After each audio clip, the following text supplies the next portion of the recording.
الحمد للہ وکفا والصلاة والسلام علی عباده الذین اصطفیٰ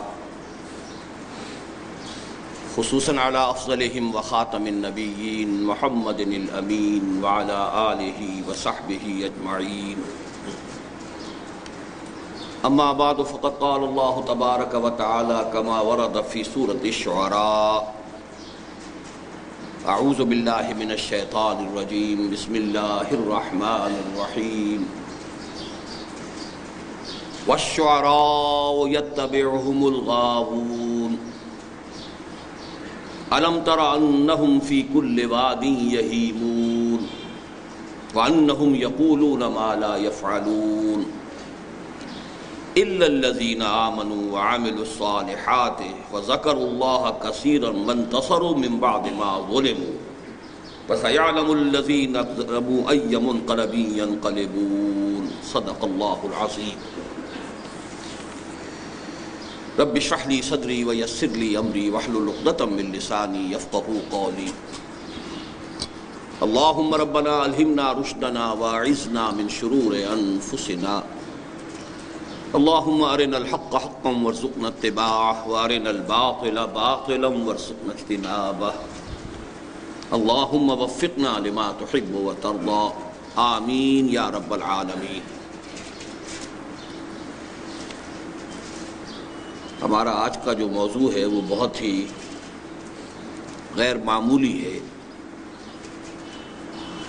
اجتماع جمعہ میں ایک نظم کا درس، لفظ درس جو ہے وہ بہت سے حضرات کو ممکن ہے کچھ کھلا بھی ہو، چبھا بھی ہو،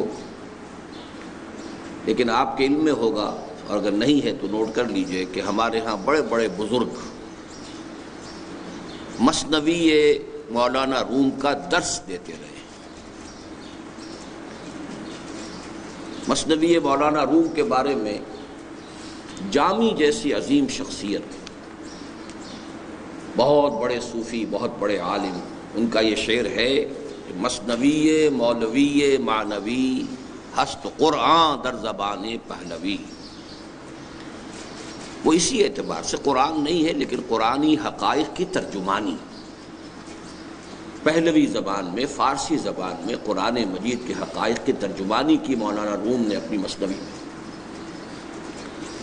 میرے نزدیک بالکل یہی معاملہ علامہ اقبال کا ہے، اور یہ بات میں آج نہیں کہہ رہا، سن 73 میں کہہ چکا ہوں، جو میری پہلی تقریر ہوئی تھی اس موضوع پر، علامہ اقبال اور ہم، ایچ کالج لاہور میں، وہ کتابچے کی شکل میں بہت شائع ہوئی ہے کہ میرے نزدیک اس دور کے مولانا روم کی حیثیت علامہ اقبال کی ہے، اور اس دور کے ترجمان القرآن، یہ لفظ استعمال کیا گیا تھا ایک وقت میں امام ابن تیمیہ رحمۃ اللہ علیہ کے لیے، ترجمان القرآن۔ جب ان کا انتقال ہوا ہے تو یہ ایک عام ندا بلند کی گئی کہ ترجمان القرآن کے جنازے کے لیے چلو شریک ہو جاؤ۔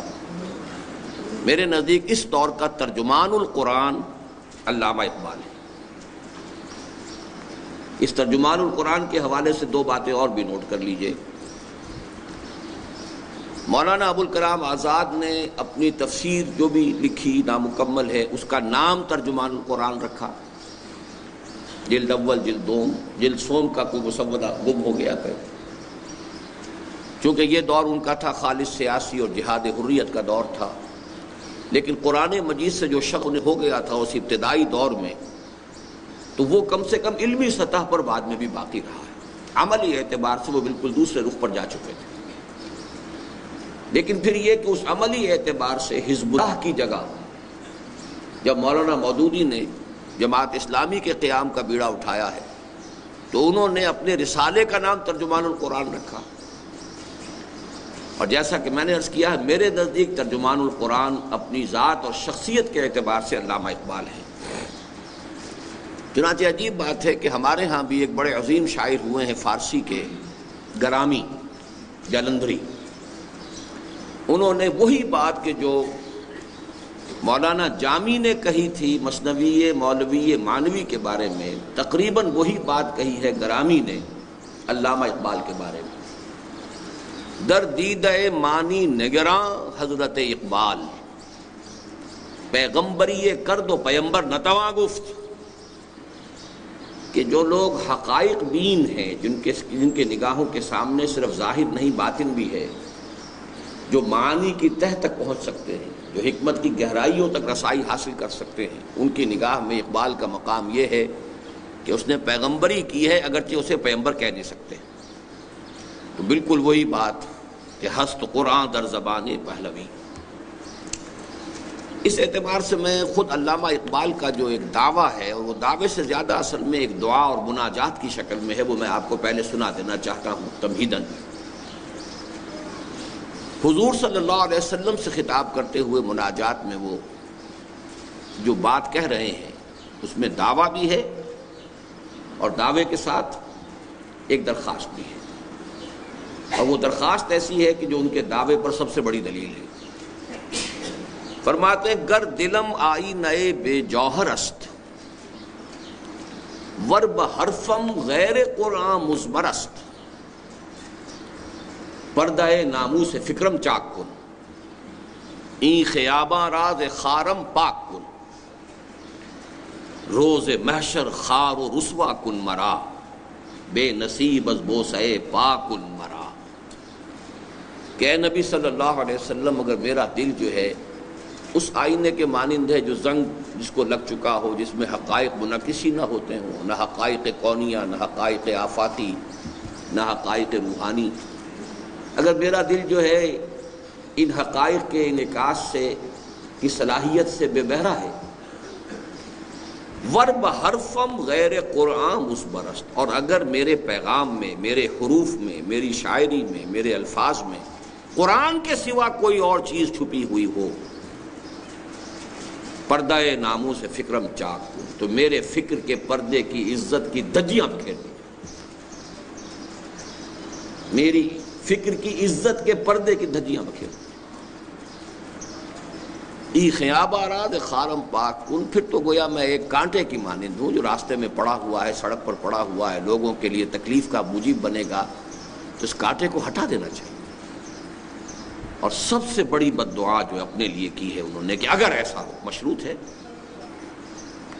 روز محشر خار و رسوا کن مرا، قیامت کے دن آپ مجھے خار اور رسوا کیجیے گا، ذلیل کیجیے گا، بے نصیب از بوسہ پاک کن مرا، اور مجھے اپنے قدم مبارک کا بوسہ لینے کی سعادت سے محروم کر دیجیے۔ یہ ہے اقبال کا دعویٰ بھی کہہ لیجئے، دعویٰ بھی اس میں ہے، لیکن اس دعوے پہ جتنا جزم اسے ہے، جس قدر انشراح کے ساتھ، اعتماد کے ساتھ دعویٰ کر رہا ہے، وہ اس بددعا سے ظاہر ہے جو اپنے آپ کو دے رہا ہے کہ اگر ایسا نہ ہو تو پھر میرا انجام یہ ہونا چاہیے۔ بہرحال اس معاملے میں نے چونکہ آج کچھ آیات کی بھی تلاوت کی ہے، تو وہ بھی میں چاہتا ہوں کہ میں تھوڑی سی وضاحت کر دوں۔ سورہ شعراء چونکہ اسی ان آیات ہی کے حوالے سے پوری سورت کا نام سورہ شعراء ہے، اس میں 3 آیات میں عمومی باتیں کہی گئی ہیں، دی رول، اور چوتھی میں ایکسیپشن بیان کی گئی۔ اب ظاہر بات ہے کہ اگر آپ صرف قاعدے کو پیش نظر رکھیں گے اور استثناء کو نہیں رکھیں گے تو بات غلط ہو جائے گی۔ والعصر ان الانسان لفی خسر، قاعدہ کلیہ یہ ہے کہ زمانہ گواہ ہے، تمام انسان گھاٹے میں ہیں، خسارے میں ہیں، ٹوٹے میں ہیں، برباد ہوں گے۔ اب استثناء الا الذین آمنوا وعملوا الصالحات وتواصوا بالحق وتواصوا بالصبر، اسی پر تو سارا دار و مدار ہمارا ہے، اسی سے تو ساری جو ہے امیدیں وابستہ ہیں، اسی کے لیے ہماری بھاگ دوڑ ہے کہ اس استثناء میں ہماری شمولیت ہو جائے۔ بالکل یہی معاملہ یہاں ہے۔ واقعہ یہ ہے کہ 3 آیات میں اللہ تعالیٰ نے شاعری اور شعراء کے بارے میں بالعموم جو بات کہی ہے وہ پوری کتابوں کے موضوع بن سکتے ہیں۔ وَالشُّعَرَاءُ يَتَّبِعُهُمُ الْغَاوُونَ، شعراء کی پیروی وہی لوگ کرتے ہیں کہ جو حدود سے تجاوز کرنے والے ہوتے ہیں۔ عام طور پر یہ قاعدہ کلیہ ایسا ہے کہ آپ کو شعراء کے جو پیروکار ملیں گے، ہم نشین ملیں گے، ساتھ بیٹھنے والے ملیں گے، بے عمل لوگ ہوں گے بالکل، اور صرف ایک ذہنی لذت کے اور صرف ایک ذہنی عیاشی کے بالعموم کوئی شے ان کے پاس نظر نہیں آئے. الم تر انہم فی کل وادی یہیمون. دوسری بات، کیا تم نے دیکھا نہیں کہ یہ شاعر لوگ ہر وادی کے اندر گھومتے پھرتے ہیں؟ اس لیے کہ شاعری کا تعلق ہے شعور سے، تخیل سے، انسان کے تصورات سے. تو تخیل اور تصور کی دنیا جو ہے وہ کوئی حدود کی پابند نہیں ہوتی، وہ تو کہیں سے کہیں پہنچ سکتا ہے تخیل. عمل کی زندگی میں آدمی کو قدم قدم چلنا پڑتا ہے.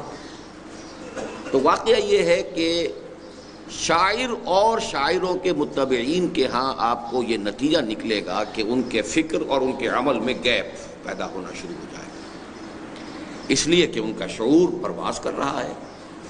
وہ جو اقبال نے خود کہا ہے غالب کے بارے میں، جس کو میں کہتا ہوں کہ اصل میں غالب سے زیادہ خود علامہ اقبال پر وہ بات راست آتی ہے کہ فکر انسان پر تیری ہستی سے یہ روشن ہوا ہے پرے مرغ تخیل کی رسائی تا کو جا. تخیل جو ہے وہ تو کہیں سے کہیں پہنچ سکتا ہے. تو تخیل میں جو انسان بہت بلند پرواز ہوگا، اب بڑا مشکل ہے کہ اسی درجے میں اس کی زمین کے اوپر بھی اس کی چال ڈھال بھی وہی ہو. تو ایک گیپ کا پیدا ہو جانا لازمی ہے ایک قاعدہ کلیہ کے اعتبار سے، اس لیے کہ وہ تو پھر ہر وادی میں جدھر بھی جا رہے ہیں ان کے فکر کی جولانی جو ہے اٹ نوز نو باؤنڈس، کوئی اس کے لیے حدود ہے ہی نہیں. نتیجہ کیا نکلتا ہے؟ وَأَنَّهُمْ يَقُولُونَ مَا لَا يَفْعَلُونَ. اور یہ کہ وہ کہتے ہیں جو کرتے نہیں ہیں. یہی قول و عمل کے اندر جو گیپ ہے، جو فرق ہے، جو خلیج حائل ہو جاتی ہے، یہی در حقیقت شاعری کے مزاج کے اندر گویا کہ فی نفس ہی داخل.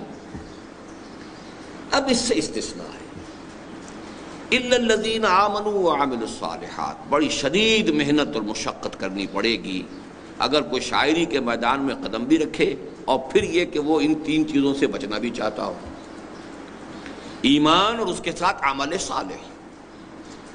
اِلَّا الَّذِينَ آمَنُوا وَعَمِلُوا الصَّالِحَاتِ وَذَكَرُوا اللَّهَ كَثِيرًا. اور اللہ کی کثرت کے ساتھ ذکر، اللہ کی یاد، اللہ کا ذکر کثرت کے ساتھ. وَانْتَصَرُوا مِنْ بَعْدِ مَا ظُلِمُوا. چونکہ قدیم زمانے میں شاعری خاص طور پر استعمال ہوتی تھی حجویہ، حجو کہنے کے لیے، رجزیہ شاعری جنگوں کے اندر استعمال کرنے کے لیے. تو یہ جو تمام ہے دشمنوں کی حجو کرنا اور اپنے لیے رجز اور اپنی مدح، تو اس میں بھی کہا گیا کہ اس قسم کی چیز بھی اگر کہیں مظلوم استعمال کرے تو کوئی حرج نہیں ہے. وَانْتَصَرُوا مِنْ بَعْدِ مَا ظُلِمُوا. اگر ظلم کیا گیا ہو، جیسے کہ ایک اور جگہ بھی آیت فرمایا ہے، 6 پارے کی پہلی آیت ہے لا يحب اللہ الجہر بالسوء الا من ظلم. بلند آواز سے کوئی بری بات کہنا اللہ کو بالکل پسند نہیں ہے سوائے اس کے جس پر ظلم ہوا. مظلوم کے دل سے جو ہے کوئی اگر وہ آہ اٹھی ہے اور اس نے کوئی جلے بھنے الفاظ کی شکل اختیار کر لی ہے، کوئی نازیبا الفاظ اس کی زبان سے نکل گئے ہیں، تو اللہ کنڈون کرے گا، معاف کر دے گا. لیکن مظلوم ہے، اس کا دل دکھا ہوا ہے. لا يحب اللہ الجہر بالسوء الا من ظلم. تو یہاں بھی فرمایا گیا کہ وانتصروا من بعد ما ظلموا. اس کے بعد کہ پھر ان پر ظلم کیا گیا ہو تو اس کے بدلے میں اگر وہ بھی شاعری میں، اور یہ آپ کو ذہن میں رکھنا چاہیے کہ یہ ٹکڑا پورا کا پورا منطبق ہوتا ہے 100% حضرت حسان ابن ثابت رضی اللہ تعالیٰ عنہ. وہ گویا کہ دربار نبوی کے شاعر تھے، اور جو بھی مشرک شعراء حضور کی حجو میں اشعار کہتے تھے، حضور کی مذمت میں کہتے تھے، تو اس کا جواب پھر حضرت حسان ابن ثابت دیا کرتے تھے. اور ظاہر بات ہے صحابی تھے، ان کا جہاں تک ایمان کا تعلق ہے بھی کسی شک و شبے سے بالا تر ہے، بلکہ یہ کہ امت میں سے کسی کا بھی بعد میں ایمان جو ہے کسی ادنا سے ادنا صحابی کے ایمان کا بھی ہم پلہ نہیں ہو سکتا. یہ ہمارا اجماعی عقیدہ ہے. عمل کا ایک پہلو ان کے ہاں کمزور تھا، یعنی یہ قاعدہ کلیہ میں آپ کو بتا دینا چاہتا ہوں، لیکن اسے عمل کا پہلو نہیں کہیں گے، مزاج کا پہلو کہیں گے. اور وہ یہ تھا کہ ان میں مرد میدان ہونے کا وصف نہیں تھا. یہ قاعدہ کلیہ ان میں بھی پورا جو ہے وہ منطبق ہوتا ہے. جنگ کے میدان کے آدمی نہیں تھے. یہ بات جو ہے موجود ہے. غزوہ احزاب کا خاص طور پر واقعہ بھی آتا ہے کہ جہاں خواتین کو رکھ دیا گیا تھا ایک قلعے کے اندر، کو بڑی سی حویلی کے اندر، اور وہاں کچھ پہرے پر یہ ان کو کھڑا کیا گیا، اس لیے کہ میدان جنگ میں مورچے پر جانے کے لیے تو یہ ویسے بھی عام طور پر ان کی وہ کیفیت نہیں تھی۔ اب وہاں ایسا ہوا کہ حضرت صفیہ رضی اللہ تعالی عنہ، حضور کی پھوپھی، انہوں نے دیکھا کہ مشکوک حالت میں ایک یہودی آ رہا ہے، اس کے حرکات و سکنات جو ہیں وہ مشکوک ہیں۔ تو انہوں نے کہا حسان ذرا اس کی خبر لو۔ تو انہوں نے کہا کہ یہ کام تو میرا اگر ہوتا تو میں وہاں نہ پہنچا ہوتا۔ تو حضرت صفیہ اتری ہیں اور انہوں نے ایک لاٹھی کی ضرب سے اس کو ہلاک کیا ہے، حالانکہ وہ مسلح تھا۔ پھر انہوں نے کہا حسان جاؤ اب اس کا ہتھیار تو اتار لو۔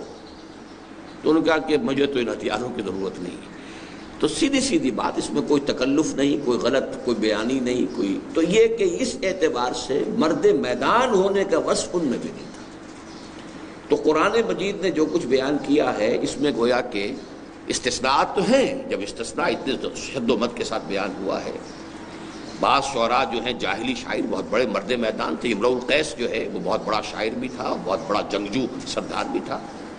لیکن یہ ہے کہ عام جو قاعدہ کلیہ ہے، چونکہ اس میں سب سے بڑی مستثنیٰ شخصیت صحابہ کرام میں ہمیں حضرت حسان کی ہی ملتی ہے رضی اللہ تعالی عنہ، ورنہ واقعہ یہ ہے کہ شاعری کی شاید یہ مذمت آ گئی تھی اس وجہ سے، یا یہ کہ ویسے ہی جو حضرت لبید تھے رضی اللہ تعالی عنہ، جو سبع معلقہ کے شعراء میں سے تھے، یعنی عربوں کا رواج یہ تھا کہ وہ ہر سال جو مشاعرہ ان کا ہوتا تھا اس میں گویا کہ قصیدہ جس کا سب سے اعلیٰ سمجھا جاتا تھا، تو وہ گویا کہ ملک الشعراء، بادشاہ شمار ہوتا تھا اب شاعروں کا، اور تمام شاعر پھر اسے سجدہ کرتے تھے، اور اس کا قصیدہ جو ہے پھر ایک سال کے لیے خانہ کعبہ کی دیوار کے اوپر آویزہ کر دیا جاتا تھا اس علامت کے طور پر کہ یہ ہمارا اقلیم شعر کا شہنشاہ جو ہے اس سال کے لیے وہ یہ ہے۔ تو آخری شاعر جو ہیں اس کے وہ حضرت لبید ہیں رضی اللہ تعالی عنہ، لیکن وہ ایمان لے آئے۔ جب ایمان لے آئے تو شعر کہنا چھوڑ دیا۔ حضرت عمر رضی اللہ تعالیٰ عنہ نے ایک مرتبہ ان سے یہ سوال بھی کیا، لبید اب آپ شعر نہیں کہتے؟ تو فرمایا بعد القرآن، کیا اب قرآن کے نزول کے بعد بھی کسی شخص کے لیے کوئی گنجائش ہے کہ وہ اپنی کچھ یعنی کلام قادر الکلامی کا مظاہرہ کرنے کی کوشش کرے اور کوئی بات کہے؟ اس کے بعد تو مطلب یہ کہ سورج کو آئینہ دکھانے والی بات ہے، تو انہوں نے شعر کہنا بند کر دیا۔ تو بہرحال ہمارے ہاں تو شعراء میں سے جن کا تذکرہ آتا ہے، ویسے حضرت خنسا تھی رضی اللہ تعالی عنہا، خنسا العرب بہت بڑی شاعرہ تھی، مرد شعراء بھی ان سے جو ہے اصلاح لیا کرتے تھے۔ انہوں نے غالباً 7 بیٹے ہیں یکے بعد دیگرے جو جہاد فی سبیل اللہ میں اپنے نظر کیے ہیں اللہ کے، اور جام شہادت نوش کیا۔ تو یہ استثناءات ہیں۔ الا الذين امنوا وعملوا الصالحات وذكروا الله كثيرا وانتصروا من بعد ما ظلموا وسيعلم الذين ظلموا اي منقلب ينقلبون۔ اب اس میں اشارہ ہو رہا ہے کہ یہ جو کشاکش ہو رہی ہے مکے میں، ان قریب دیکھ لیں گے یہ ظالم لوگ کہ وہ کس کروٹ یہ اونٹ بیٹھے گا، یعنی اسلام کا غلبہ ہوگا، چاہے کتنی مخالفت کر لیں، کتنی حجب کر لیں محمد الرسول اللہ صلی اللہ علیہ وسلم۔ اس کے ساتھ ہی یہ کہ سورہ یاسین کی یہ آیت بھی چونکہ بہت اکثر جو ہے وہ حضرات کو شاید یاد ہی ہو کہ وما علمناہ الشعر وما ينبغي لہ، حضور کے شایع نشان کہا گیا، شعر کے گوئی نہیں ہے، ہم نے انہیں شعر نہیں سکھایا اور نہ ہی وہ ان کے شایع نشان ہے۔ اس اعتبار سے بھی شعر گوئی گویا کہ کوئی بہت اعلیٰ اشیاء میں سے، اعلیٰ دلچسپیوں میں سے ادرو قرآن شمار نہیں ہوتی۔ اگرچہ اس میں بھی ایک پہلو یہ کہا جا سکتا ہے کہ حضور کو تو دنیاوی تعلیم بھی اللہ نے نہیں دی، تو کیا دنیاوی تعلیم بھی اس وجہ سے، لیکن یہاں پر لفظ آیا خاص طور پر، وہاں یہ نہیں ہے، وہاں تو یہ ہے علامہ بالقلم۔ لیکن حضور کا معاملہ ہے کہ ایک معجزے کی شکل میں چونکہ آپ کے پوری شخصیت کو رکھنا تھا کہ تمہارے دنیاوی اعتبارات سے کوئی انہوں نے کبھی تعلیم حاصل نہیں کی ہے، لیکن ان کے علم کا، حکمت کا، ان کے فہم کا، ان کی فصاحت کا، ان کی بلاغت کا، اس کا تو اندازہ کر لو۔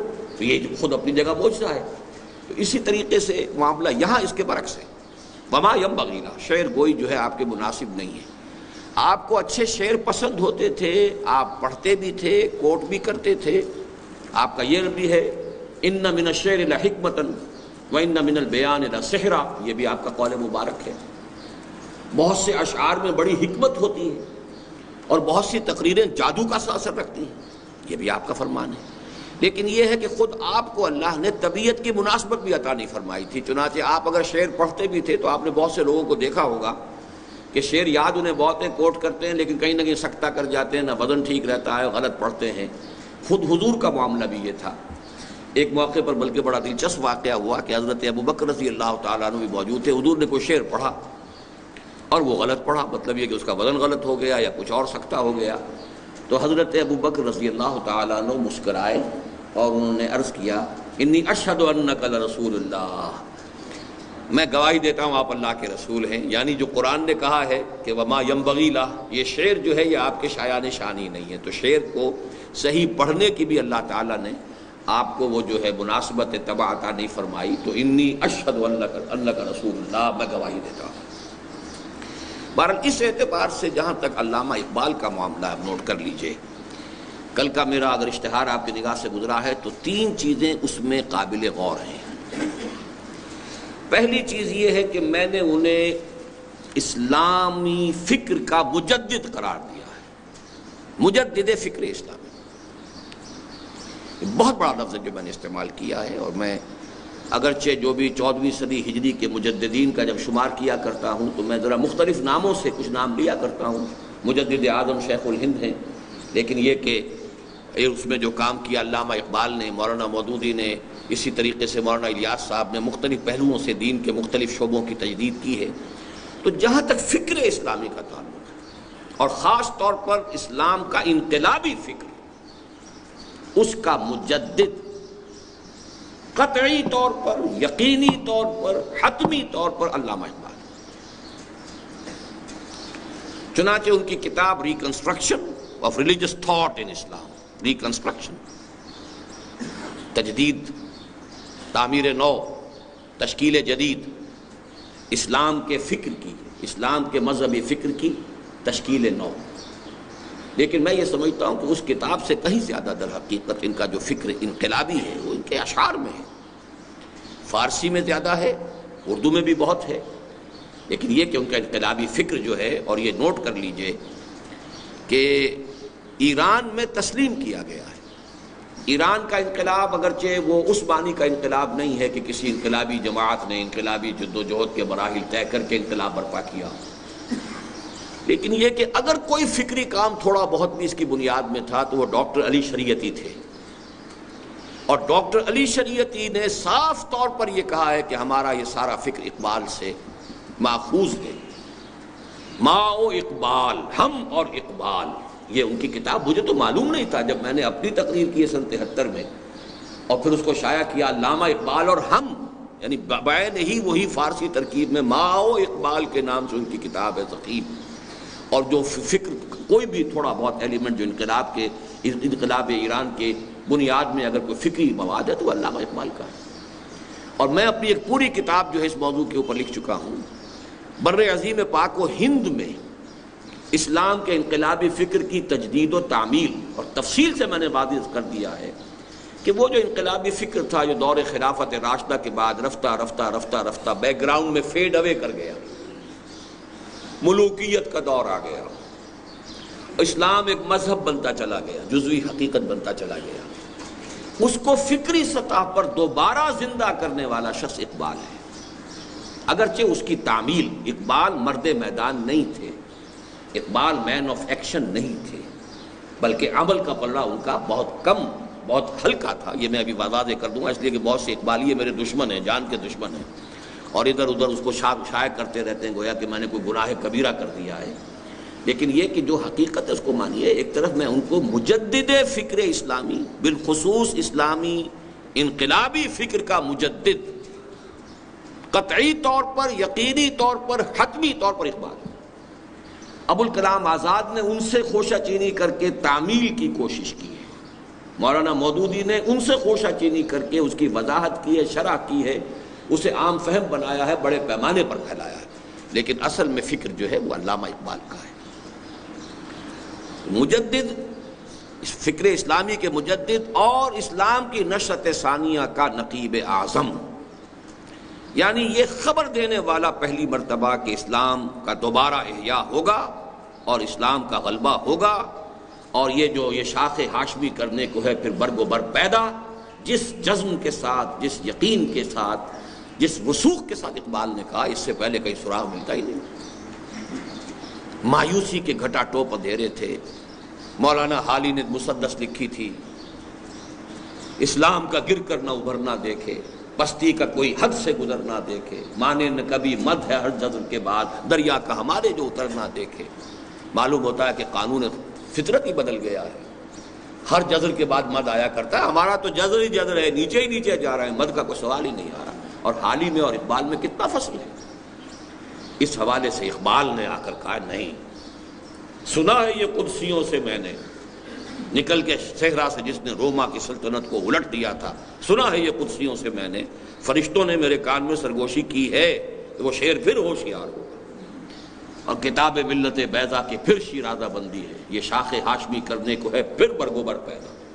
یہ ساری باتیں جو ہیں جس طریقے سے آسماں ہوگا سحر کے نور سے آئینہ پوش، اور ظلمت رات کی سیما پا ہو جائے گی، یہ سب کچھ ہو کر رہے گا۔ محو حیرت ہوں کہ دنیا کیا سے کیا ہو، اور اے آب روان کبیر تیرے کنارے کوئی دیکھ رہا ہے کسی اور زمانے کے خواب۔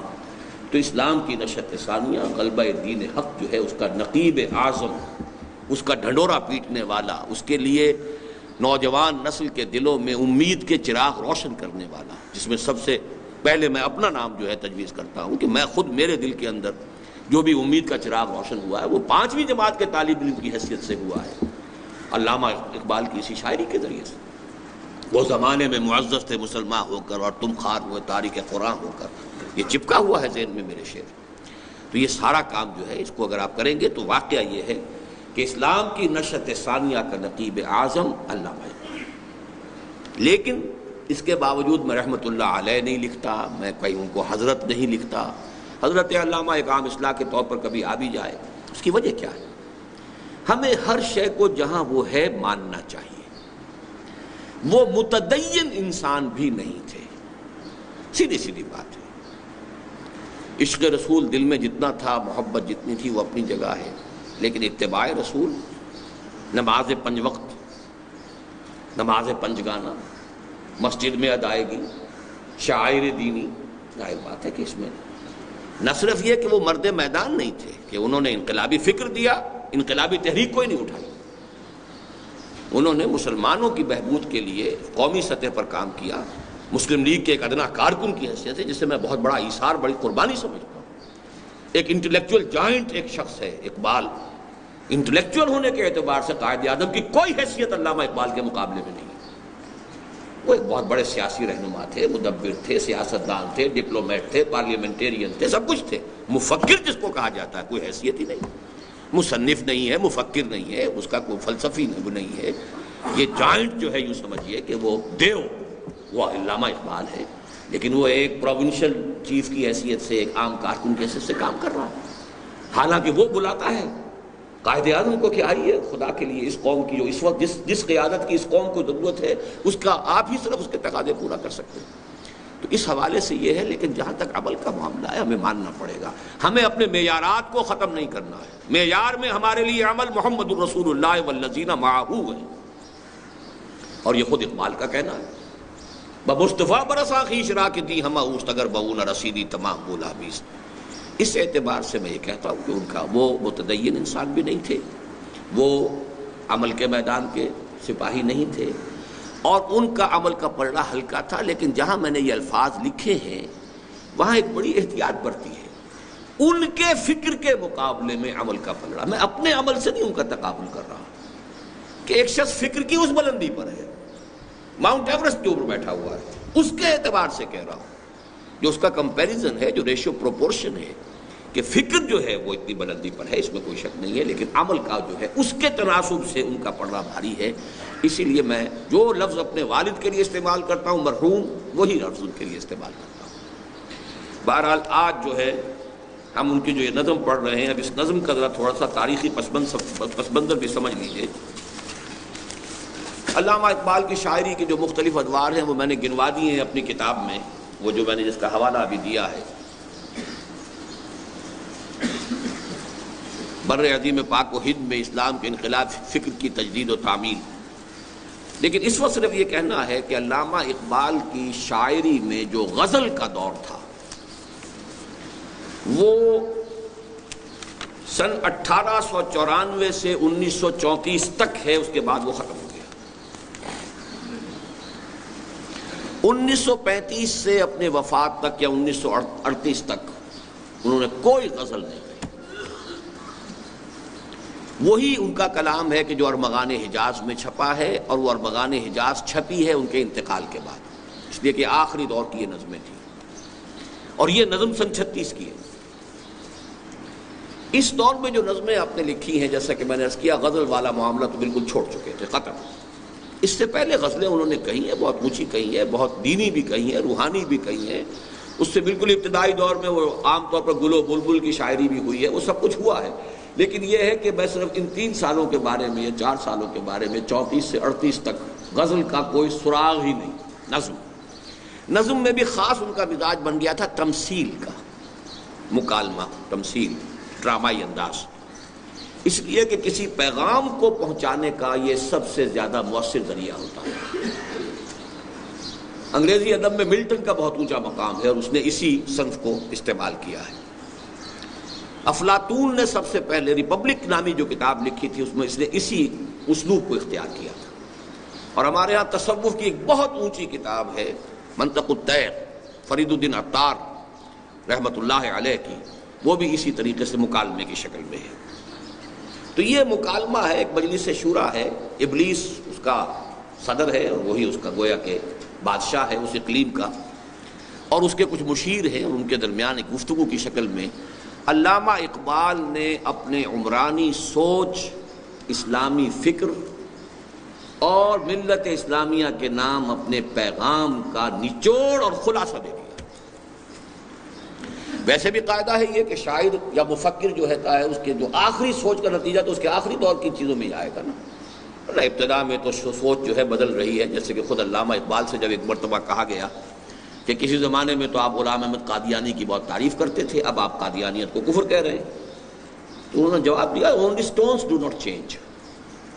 انسانی ذہن، انسانی رائے بدلتی ہے، معلومات کا اضافہ ہوتا ہے، کچھ اور چیزیں علم میں آتی ہیں، پہلے وہ چیزیں علم میں نہیں تھیں۔ پتھر ہیں جوں کے تو رہتے ہیں، انسانی ذہن پتھر کی طرح تو نہیں ہے۔ only stones do not change، پتھر نہیں بدلا کرتے، لیکن انسانی رائے، انسانی ذہن بدلتا ہے۔ اس وقت میری وہ رائے تھی، اب میری رائے یہ، اس کا ذکر آ بھی جائے گا اس نظم کے اندر۔ تو بہرحال اقبال کے تھاٹ کا کلائمیکس، یا جس کو ہم یہ کہتے ہیں کہ پچھلے زمانے میں ہمارے بزرگوں کا ایک طریقہ تھا، وصیت لکھواتے تھے، وصایا جو ہے، شیخ عبد القادر جیلانی رحمۃ اللہ علیہ کے وصایا بہت مشہور ہیں، شاہ ولی اللہ دہلوی کے وصایا، ہر بزرگ آدمی جو ہے وہ گویا کہ اپنے آخری وقت میں آ کر اپنی اگلی نسل کے لیے چھوڑتا تھا کہ بھائی میری پوری عمر کی سوچ، میرے غور و فکر کا حاصل، آخری جس جگہ میں کھڑا ہوں وہ یہ ہے۔ کیونکہ باقی دولت مند جو ہے وہ دولت کا حساب بتائے گا اولاد کو، کیا لینا ہے، کیا دینا ہے، کہاں کیا ہے، کیا ایسٹس ہیں، اور جس کا سارا سرمایہ ہی ہو، فکر ہے، سوچ ہے، تو اس کو تو ظاہر بات ہے کہ اسی کو پھر اسی طرح جو قرآن مجید میں جو حضرت لقمان کی نصائح آئی ہیں، ان کے بارے میں بھی یہی ہے کہ وہ ان کے انتقال کے وقت کی نصیحتیں جو انہوں نے اپنے بیٹے کو کی ہیں، وہ گویا کہ ان کے عمر بھر کے فکر کا، سوچ بچار کا، فلسفیانہ غور و فکر کا حاصل۔ تو اس کو ہم کہہ سکتے ہیں کہ علامہ اقبال کا کی یہ وصایا ہے، یہ ان کی وصیت ہے امت مسلمہ کے نام۔ یہ عناصر کا پرانا کھیل، یہ دنیائے دوں، یہ یوں سمجھیے کہ ابلیس صاحب جو ہیں اپنی اس مجلس شورا کا جو اجلاس ہو رہا ہے، اس کا انوگرل ایڈریس یہ ہے، یہ چند اشعار جو ہیں اس کے پہلے بند میں، یہ اس کا افتتاحی جو ہے خطاب ہے اپنی مجلس شورا سے۔ یہ عناصر کا پرانا کھیل، یہ دنیائے دوں،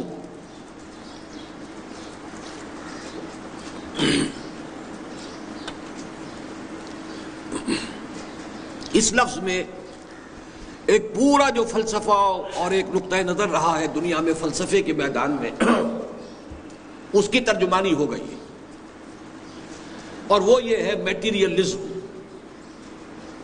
دو ہی فلسفے دنیا میں رہے، میٹیریلزم، آئیڈیلزم۔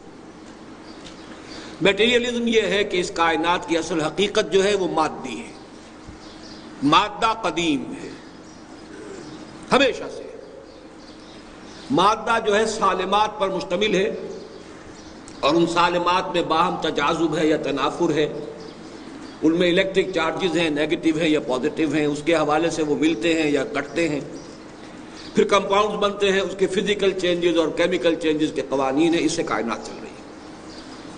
یہ سارا عناصر کا پرانا کھیل قدیم ہے، یہ ہمیشہ سے چلا آ رہا ہے، یہ عناصر کا پرانا کھیل۔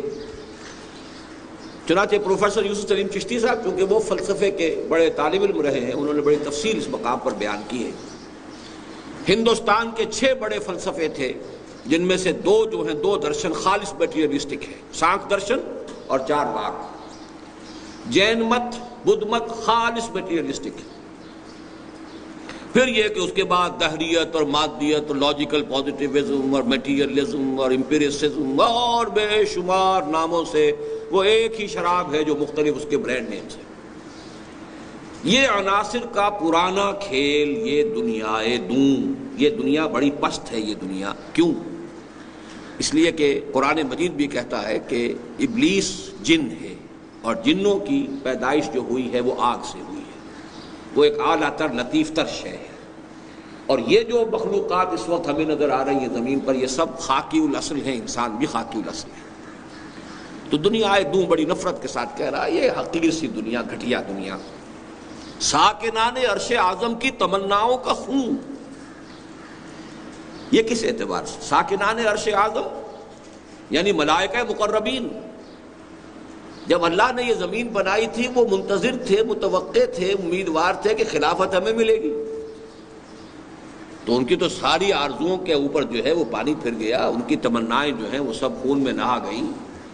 اور قرآن مجید میں بھی تذکرہ موجود ہے، وَإِذْ قَالَ رَبُّكَ لِلْمَلَائِكَةِ إِنِّي جَاعِلٌ فِي الْأَرْضِ خَلِيفَةً قَالُوا أَتَجْعَلُ فِيهَا مَن يُفْسِدُ فِيهَا وَيَسْفِكُ الدِّمَاءَ وَنَحْنُ نُسَبِّحُ بِحَمْدِكَ وَنُقَدِّسُ لَكَ قَالَ إِنِّي أَعْلَمُ مَا لَا تَعْلَمُونَ۔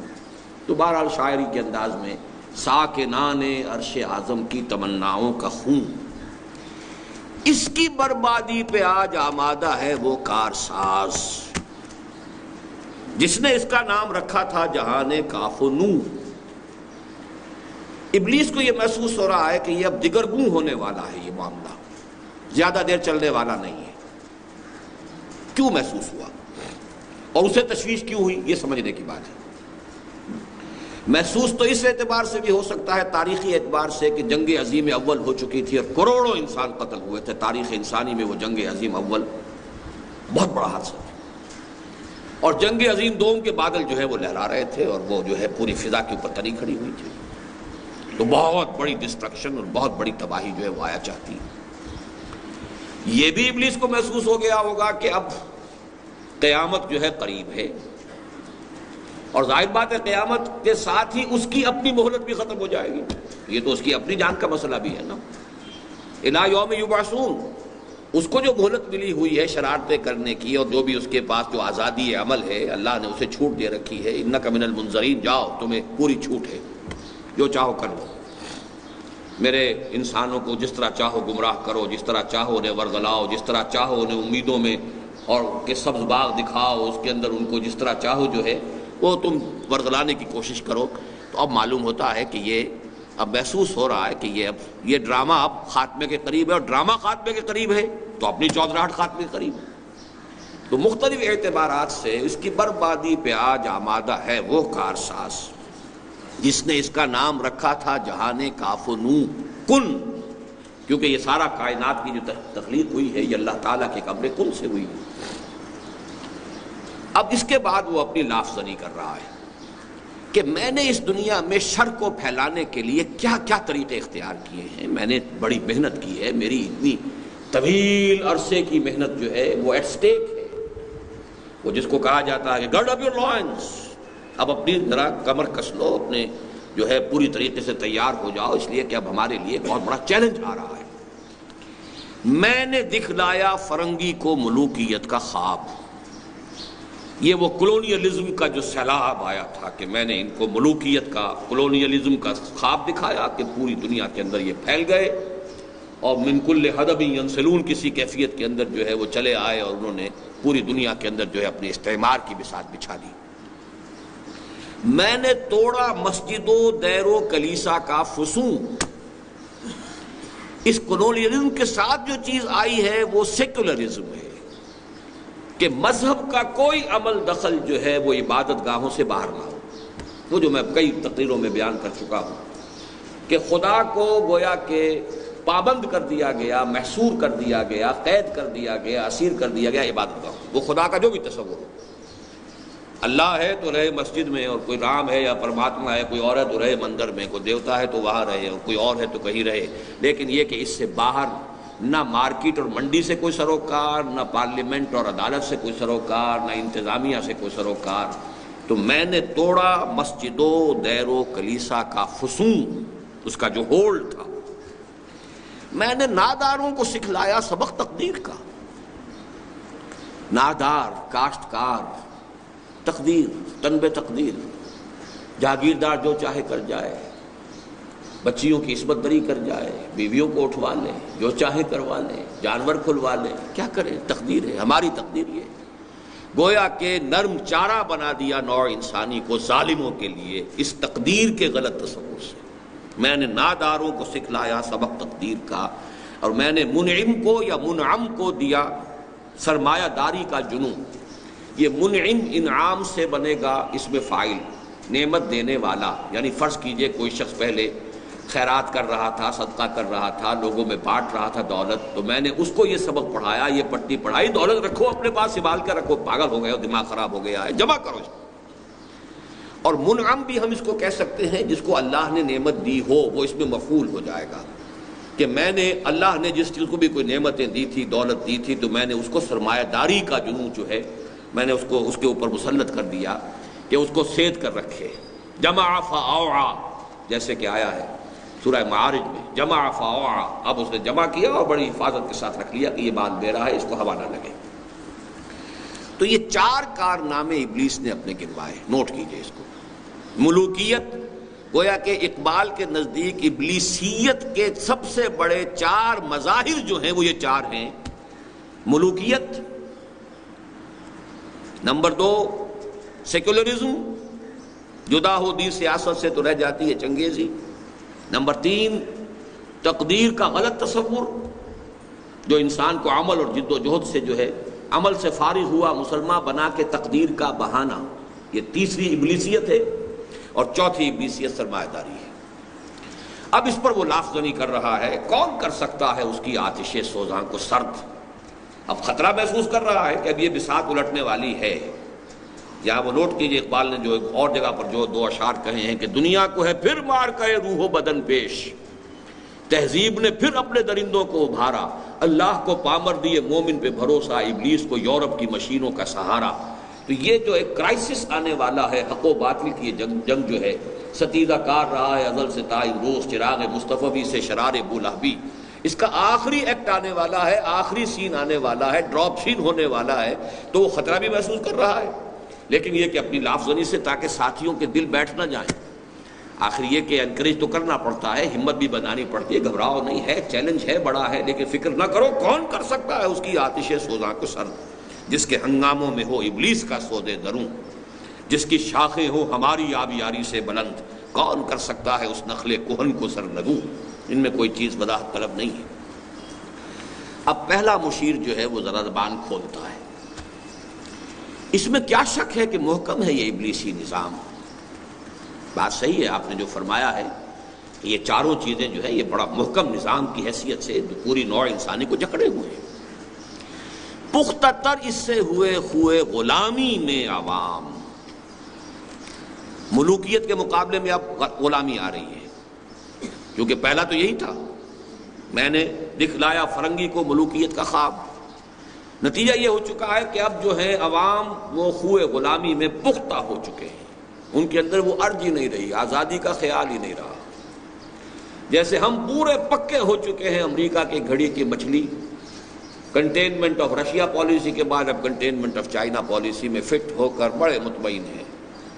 اب تو آرام سے گزرتی ہے. یہ ساری چیزیں جو بھی کچھ ہو رہی کا ہے اس لیے کہ آزادی، خود اعتمادی، اپنی عزت، اپنا وقار، اپنی آنکھوں سے اپنا راستہ دیکھ کر اپنے قدموں پر کھڑے ہونا اور چلنا، یہ بالکل دوسری اور شے ہے. پختتر اس سے ہوئے خوئے غلامی میں عوام. اور یہ اسی مجموعے میں ان کی ایک نظم اور بھی ہے مکالمے کی شکل میں کہ زمین اور ایک اس کے اندر جو میت دفن ہوئی ہے اس کا مکالمہ ہے. بڑی عجیب نظم ہے. اور میں نے یہ میٹرک میں جب میں تھا تو ہمارے ہاں کوئی بڑا ایک فنکشن ہونے والا تھا, کوئی بڑی سرکاری کوئی شخصیت آنے والی تھی, تو میں نے یہ مکالمہ تیار کرایا تھا. خود بھی میں اس میں حصہ لینے والا تھا, لیکن ہیڈ ماسٹر صاحب نے ڈر کے روک دیا کہ یہ بات کرنے کی نہیں, بڑی باغیانہ ہے کہ ایک میت جو ہے وہ قبر میں آئی ہے اور قبر جو ہے فریاد کر رہی ہے کہ کیا بات ہے, میری قبر کے اندر جو ہے, میرے اندر اس وقت جو ہے بڑی تشویش سی میں محسوس کر رہی ہوں. تو اس کے بعد یہ معلوم ہو یہ غلام تھا بدماش جو میرے اندر ڈاکے. آہ ظالم تو جہاں میں بندہ محکوم تھا, میں نہ سمجھی تھی کہ ہے کیوں خاک میری تاب سوزناک, یہ میری مٹی میں جو جلن ہو رہی ہے اس وقت تو محکوم تھا. اب یہ ظاہر بات ہے انگریزی دور کی بات کر رہا ہوں کہ میں وہ اس وقت وہ تمثیلچہ جو ہے کرنا چاہتا تھا کسی انسپیکشن کے موقع پر. اس میں کیا شک ہے کہ محکم ہے یہ ابلیسی نظام, پختتر اس سے ہوئے خوئے غلامی میں عوام, ہے ازل سے ان غریبوں کے مقدر میں سجود, ان کی فطرت کا تقاضا ہے نماز بے قیام. نماز بے قیام کا کیا مطلب ہے؟ سجود ہی سجود ہے, اس کے اندر جو ہے قیام کی جو ہے وہ لذت ہی نہیں ہے. آرزو اول تو پیدا ہو نہیں سکتی کہیں, ہو کہیں پیدا تو مر جاتی ہے یا رہتی ہے خام. یہ شعر تو میری تقریروں میں آپ نے بہت سنا ہوگا کہ اول تو یہ کہ اس ماحول میں کوئی امنگ, کوئی ولولہ, کوئی اونچا خیال, کوئی اچھا ارادہ پیدا ہی نہیں ہو سکتا. ماحول جو ہے اگر اس کے لیے اس کے آخر زمین کے اندر کوئی رویدگی ہوگی تو کوئی شے پیدا ہوگی. زمین بھی بانجھ, پھر اگر کہیں دو پتیاں کہیں آ بھی گئی ہیں تو فضا میں آکسیجن نہیں ہے تو وہ مرجھا جائے گی. لہذا اگر تو اول تو پیدا نہیں ہو سکتی کہ زمین بانجھ ہو چکی ہے, پیدا ہو جائے تو فضا جو ہے ہوا اس کو آکسیجن نہیں دینے کو تیار ہے ہی نہیں اس میں. تو آرزو اول تو پیدا ہو نہیں سکتی کہیں, ہو کہیں پیدا تو مر جاتی ہے یا رہتی ہے خام. یہ ہماری سعی پہم کی کرامت ہے کہ آج صوفی و ملا ملوکیت کے بندے ہیں تمام. اب مذہب کے یہی دو مذہب رہے, صوفی اسپرچولی اور ملا. اب وہ جو بھی ایک اسکالسٹسزم جس کو کہتے ہیں, علم کلام آگے آ جائے گا اس میں, ان دونوں کے لیے دو علامتیں لی گئی ہیں. ایک ملا ہے, اور ملا جو ہے جس زمانے کی بات ہو رہی ہے, ہمارا تو اس وقت جو مولوی ہے وہ کچھ اور اس کی جون بدل چکی ہے. وہ ملا اس طرح کا نہیں رہا. ملا کسی زمانے میں بڑا اونچا لفظ تھا, بہت بڑے عالم اور بہت بڑے فلسفی کو ملا کہا جاتا تھا. لیکن یہ کہ وہ ملا جو ہے ان کی زیادہ جو ہوتی تھی بات وہ علم کلام, منطق, فلسفہ, ان چیزوں کے. تو ملا اور یہ کہ صوفی, وہ بہرحال یہ کہ ان کے مختلف مشرب ہیں. تو اب یہ دونوں ہی ٹاپ کے منصب تھے گویا کہ مذہبی اعتبار سے. اسی لیے ایک اور جگہ کہا ہے, اٹھا میں مدرسہ و خانقاہ سے نمناک.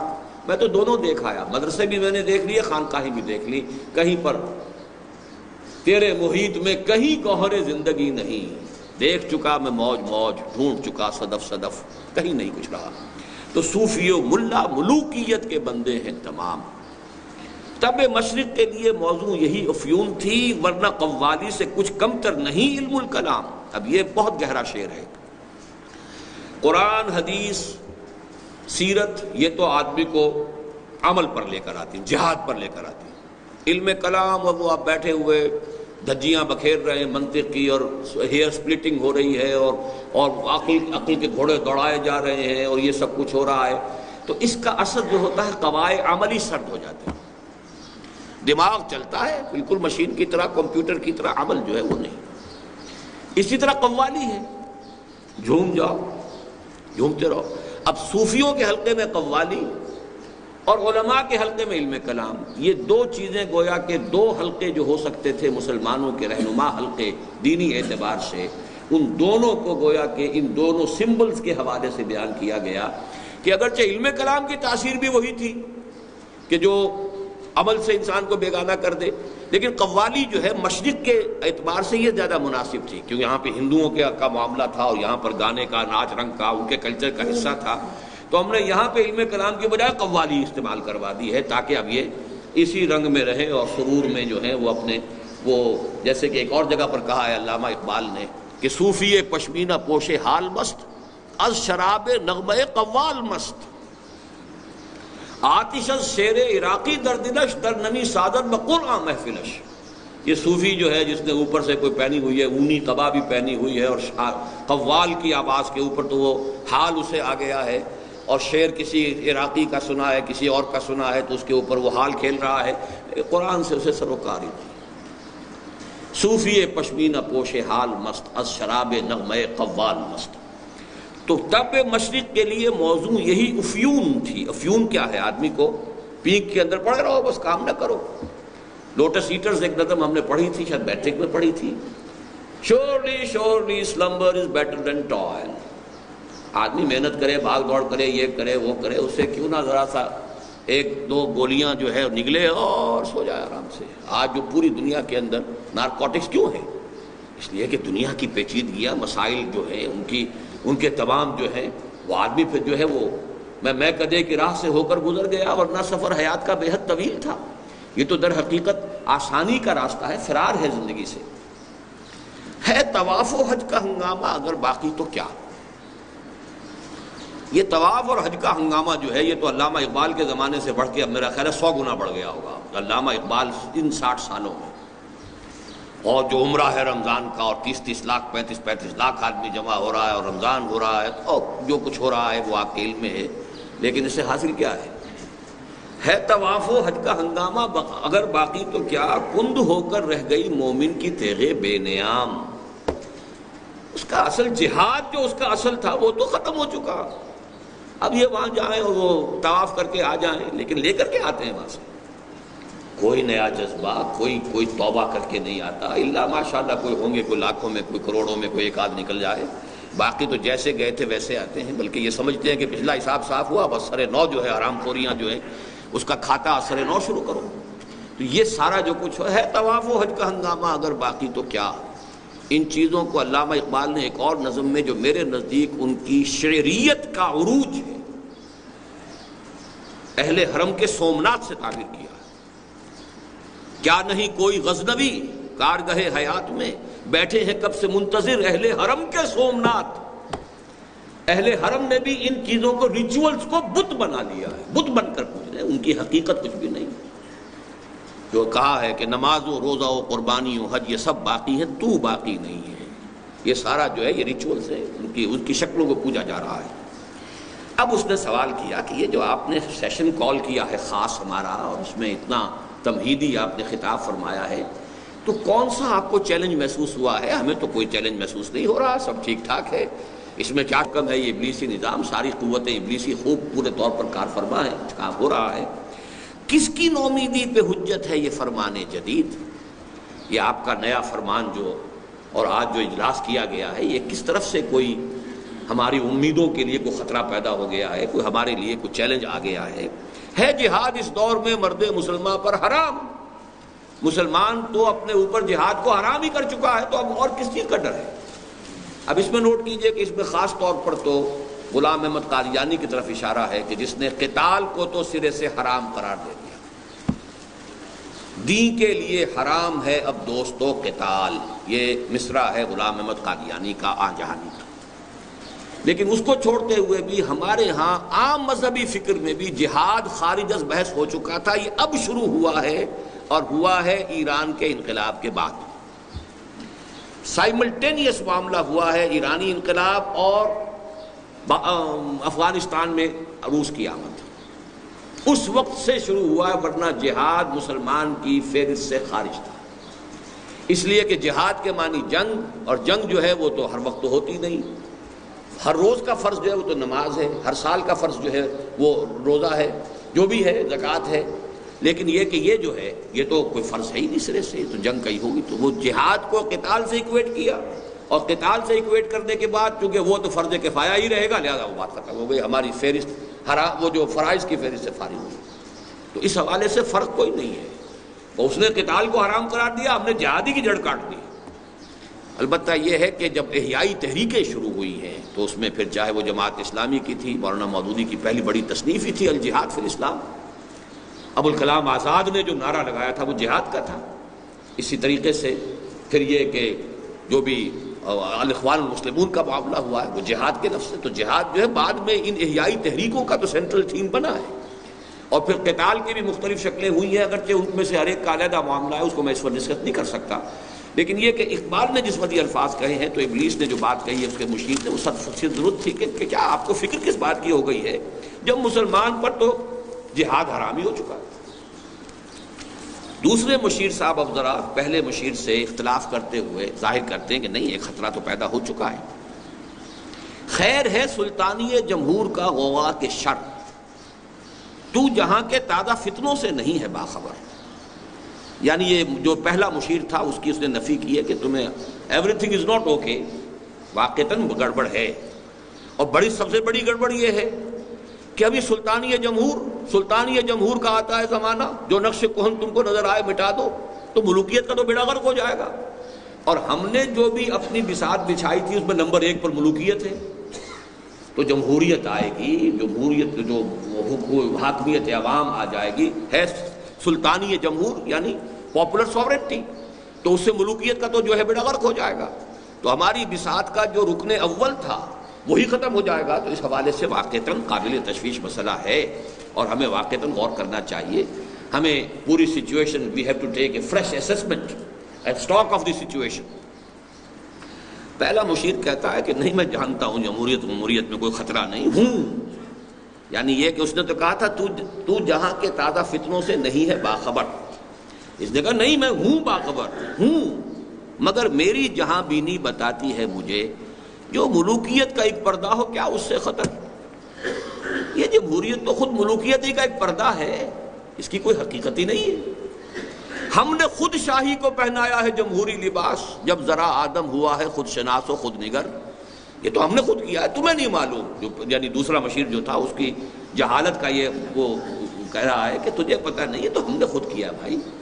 ہم نے کہا اب انسان کے اندر خود شناسی آ گئی ہے، خود نگری آ گئی ہے، اپنی عزت نفس کا احساس پیدا ہو گیا ہے، اور یہ سارا احساس دیا ہوا ہے محمد الرسول اللہ صلی اللہ علیہ وسلم کا۔ تمام انسان برابر ہیں، ہر انسان پیدائشی طور پر زندہ ہے۔ حضرت عمر نے فرمایا تھا کہ ہر انسان کو اس کی ماں نے زندہ جنا ہے، وہ آزاد جنا ہے، وہ کوئی محکوم پیدا نہیں ہوتا۔ تو یہ تو جو تصور تھا محمد نے دیا تھا صلی اللہ علیہ وسلم۔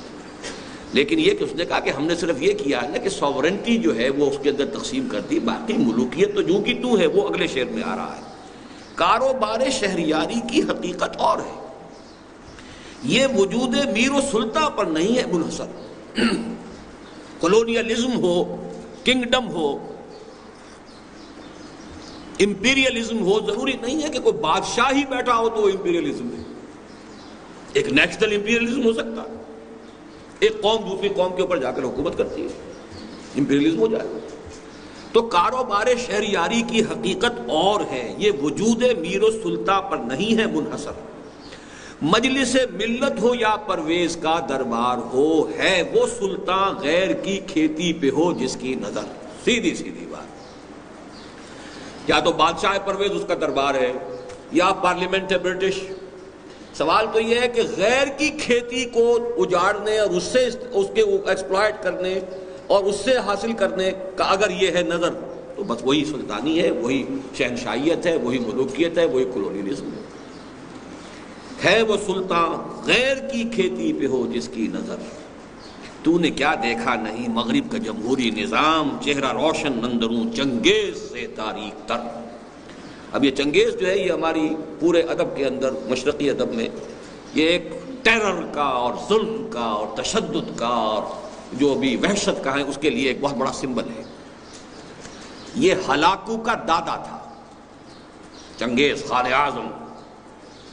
1155 میں عیسوی میں اس کی ولادت ہوئی ہے، 1203 میں اس کو خان اعظم منگولوں نے تسلیم کر لیا ہے۔ پھر اس کے بعد جو تباہی اس نے مچائی ہے، پورا ترکستان مسلم علاقہ جو تھا اس کو برباد کیا، ایران کو برباد کیا، اس کام کو پھر آگے جا کر اس کے پوتے نے جو ہے بغداد کی تباہی تک پہنچایا ہے 1258 میں۔ تو یہ جو کہا ہے جلال پادشاہی ہو کہ جمہوری تماشا ہو، جدا ہو دین سیاست سے تو رہ جاتی ہے چنگیزی۔ کیا فرق پڑتا ہے جمہوری تماشا ہے یا جلال پادشاہی ہے؟ ہیومن ساورنٹی جہاں آ گئی وہ ملوکیت ہے۔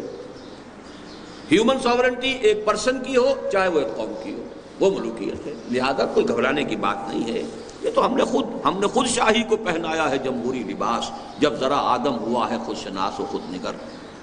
اور ایک اور جگہ علامہ اقبال نے اس مغربی جمہوریت کے بارے میں جو کہا ہے وہی ساز کہن مغرب کا جمہوری نظام، اس کے پردوں میں نہیں غیرز نوائے قیصری، دیو استبداد جمہوری قبا میں پائے کو، تو سمجھتا ہے یہ آزادی کی ہے نیلم پری۔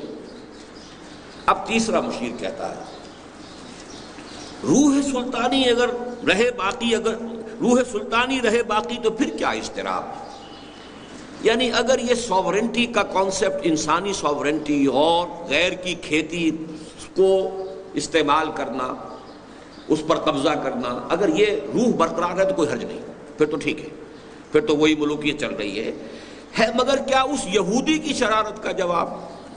یہودی سے مراد یہاں پر کارل مارکس یہودی تھا اور جرمن تھا، 1818 میں پیدا ہوا ہے، 1883 میں مرا ہے۔ جرمنی سے اس کو نکال دیا گیا اس کے باغیانہ خیالات کی وجہ سے، تو فرانس میں مقیم رہا، فرانس سے نکال دیا گیا تو انگلستان میں رہا، وہیں اس کی موت واقع ہوئی ہے۔ ڈاس کیپیٹال ایک بڑی کتاب لکھی ہے، وہ گویا کہ سرمایہ داری کو اس نے ٹارگٹ بنایا ہے۔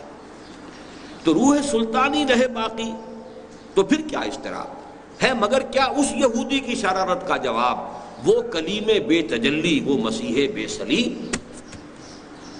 اب دیکھیے یہ وہی انداز ہے، نیست پیغمبر ولیکن در بغل دارد کتاب ڈاس کیپیٹال۔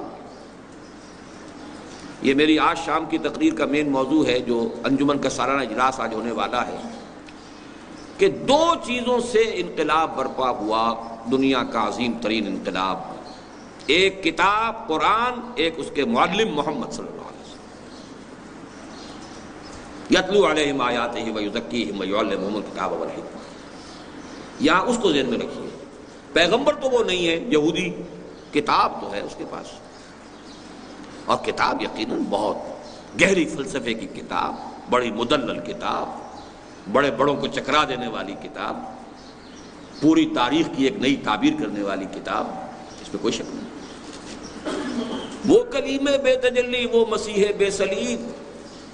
کلیم حضرت موسیٰ علیہ السلام، مسیح حضرت عیسیٰ علیہ السلام، مطلب یہ کہ اس لیول پر لے کے جا رہا ہے کہ جہاں تک اس کا معاملہ ہے تاثیر کا، اس کو تو اس حد تک جا رہا ہے، نیست پیغمبر ولیکن در بغل دارد کتاب۔ کیا بتاؤں کیا ہے کافر کی نگاہ پردہ سوز، مشرق و مغرب کی قوموں کے لیے روز حساب۔ اس سے بڑھ کر اور کیا ہوگا طبیعت کا فساد، توڑ دی بندوں نے آقاؤں کے خیموں کی تناب، مزدوروں نے اور تلپٹ کر کے رکھ دیا۔ زار روس کو 1917 میں جلا وطن کیا، پہلے اسی روسی ترکستانی علاقہ جو ہمارا ہے، اور پھر اس کو وہاں پہ گولی مار دی گئی۔ شہنشاہیت کا تو خاتمہ ہو گیا، تو ہماری تو بساط الٹ رہی ہے۔ پھر یہ کہ اس میں چونکہ یہ معاملہ بھی تھا کہ جو ابتدائی اس کا جو فرور تھا وہ امپیریلسٹ نہیں تھا، اس میں یہی تھا کہ دنیا کی ہر قوم کو آزادی ہونی چاہیے، دنیا کی ہر قوم کو اپنے وسائل کو استعمال کرنا چاہیے۔ تو یہ تو ہماری ساری بساط جو ہے الٹ دے گا۔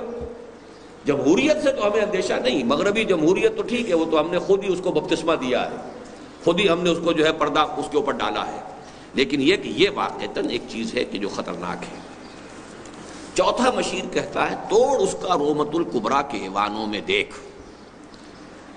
رومت الکبریٰ روم، اب یہ روم جو ہے ایک زمانے میں قبل مسیح کی جتنی سلطنتیں دنیا میں قائم ہوئی ہیں، یعنی آج سے 2000 سال پہلے کی عظیم ترین مملکت روم کی تھی، یارک سے لے کے بغداد تک، یارک برطانیہ، بغداد، اور تبریز سے لے کر موراکو تک، 3 بر اعظموں پر محیط، پورا شمالی افریقہ، پورا یورپ اور مغربی ایشیا کا بھی ایک بڑا چنک، اتنی عظیم سلطنت۔ اور یہ جو رومت الکبریٰ ہے، اس میں جو فاشسٹ تحریک اٹھ چکی تھی اور مسولینی ابھرا تھا بڑی شدت کے ساتھ، قوت کے ساتھ، اور وہ اب تازہ کرنا چاہ رہا تھا وہی سیزر، آل سیزر کو دکھایا ہم نے پھر سیزر کا خواب۔ سیزر ہی لفظ اصل میں عربی میں قیصر بنا ہے، سیزر سی سے لکھا جاتا ہے تو وہ کاف بن گیا قیصر ہے۔ تو یہ سیزر جو بہت بڑی ایک یوں سمجھیے کہ ایک ہستی تھی، رومن امپائر تھی، ہم نے ان کی نسل کو پھر خواب دکھا دیا کہ دوبارہ ایک وسیع مملکت قائم کرو، پھر کنگڈم قائم کرو۔ مسولینی کو تو ہم نے تو توڑ تو پیدا کر دیا، اگر ادھر سے اشتراکی انقلاب آ رہا ہے تو ادھر سے فاشسٹ تحریک بھی اٹھ رہی ہے کہ نہیں؟ تو گویا کہ ہم نے ملوکیت کو دوبارہ زندہ کرنے کا پورا بندوبست کر دیا ہے، اور اس اشتراکیت کا گلا گھونٹنے کا بندوبست عین اس کے اپنے یورپ کی سرزمین میں کر دیا ہے۔ توڑ اس کا رومت الکبریٰ کے ایوانوں میں دیکھ، آل سیزر کو دکھایا ہم نے پھر سیزر کا خواب، کون بحر روم کی موجوں سے ہے لپٹا ہوا، گاہ بالغ چوں صنوبر گاہ نالت چوں رباب۔ اب یہ مسلونی کی شخصیت کی طرف ہے کہ ایک طرف تو یہ کہ بہت وہ جوش دلاتا تھا پوری قوم کو، ایک بڑی عسکریت پیدا کر دیتا تھا، جیسے کہ صنوبر کا درخت ہوتا ہے بہت اونچا، اور کبھی جو ہے اس کے اندر ایک سوز و ساز کی سی کیفیت ہوتی تھی۔ اس طریقے سے سوز و ساز کے ذریعے سے وہ اپنی قوم کو ابھار کر اس مقام تک لے آیا، لیبیا فتح کیا، اس کے بعد جو ہے حبشہ پر حملہ کیا ہے۔ یہ سارا جو ہے اس کی طرف سے سیلاب آ رہا تھا۔ لیکن یہاں ایک بات اور نوٹ کر لیجئے کہ احادیث نبویہ سے بھی معلوم ہوتا ہے کہ روم دوبارہ ریزریکٹ ہو جائے گا۔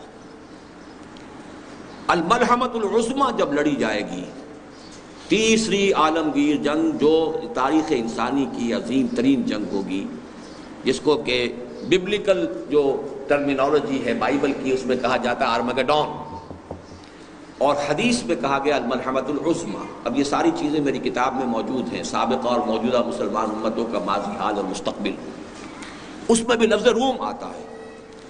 اور یہ ایک کتاب میں نے حال ہی میں پڑھی ہے، ایک پادری کی، امریکن، غالباً ہال لنڈسے اس کا نام ہے، دی لیٹ گریٹ پلانٹ ارتھ کے نام سے کتاب لکھی ہے۔ اس نے بائبل کی اور کتاب قدیم اور عہد نامہ جدید ان سب کے حوالوں سے ثابت کیا ہے کہ یورپ کی یہ کانفیڈریسی دوبارہ بن جائے گی، اور یہ گویا کہ ایک نیا رومن امپائر کی شکل میں دوبارہ دنیا کے سامنے آئے گی، اور اسلام کے ساتھ ان کا ایک بہت بڑا تصادم ہوگا۔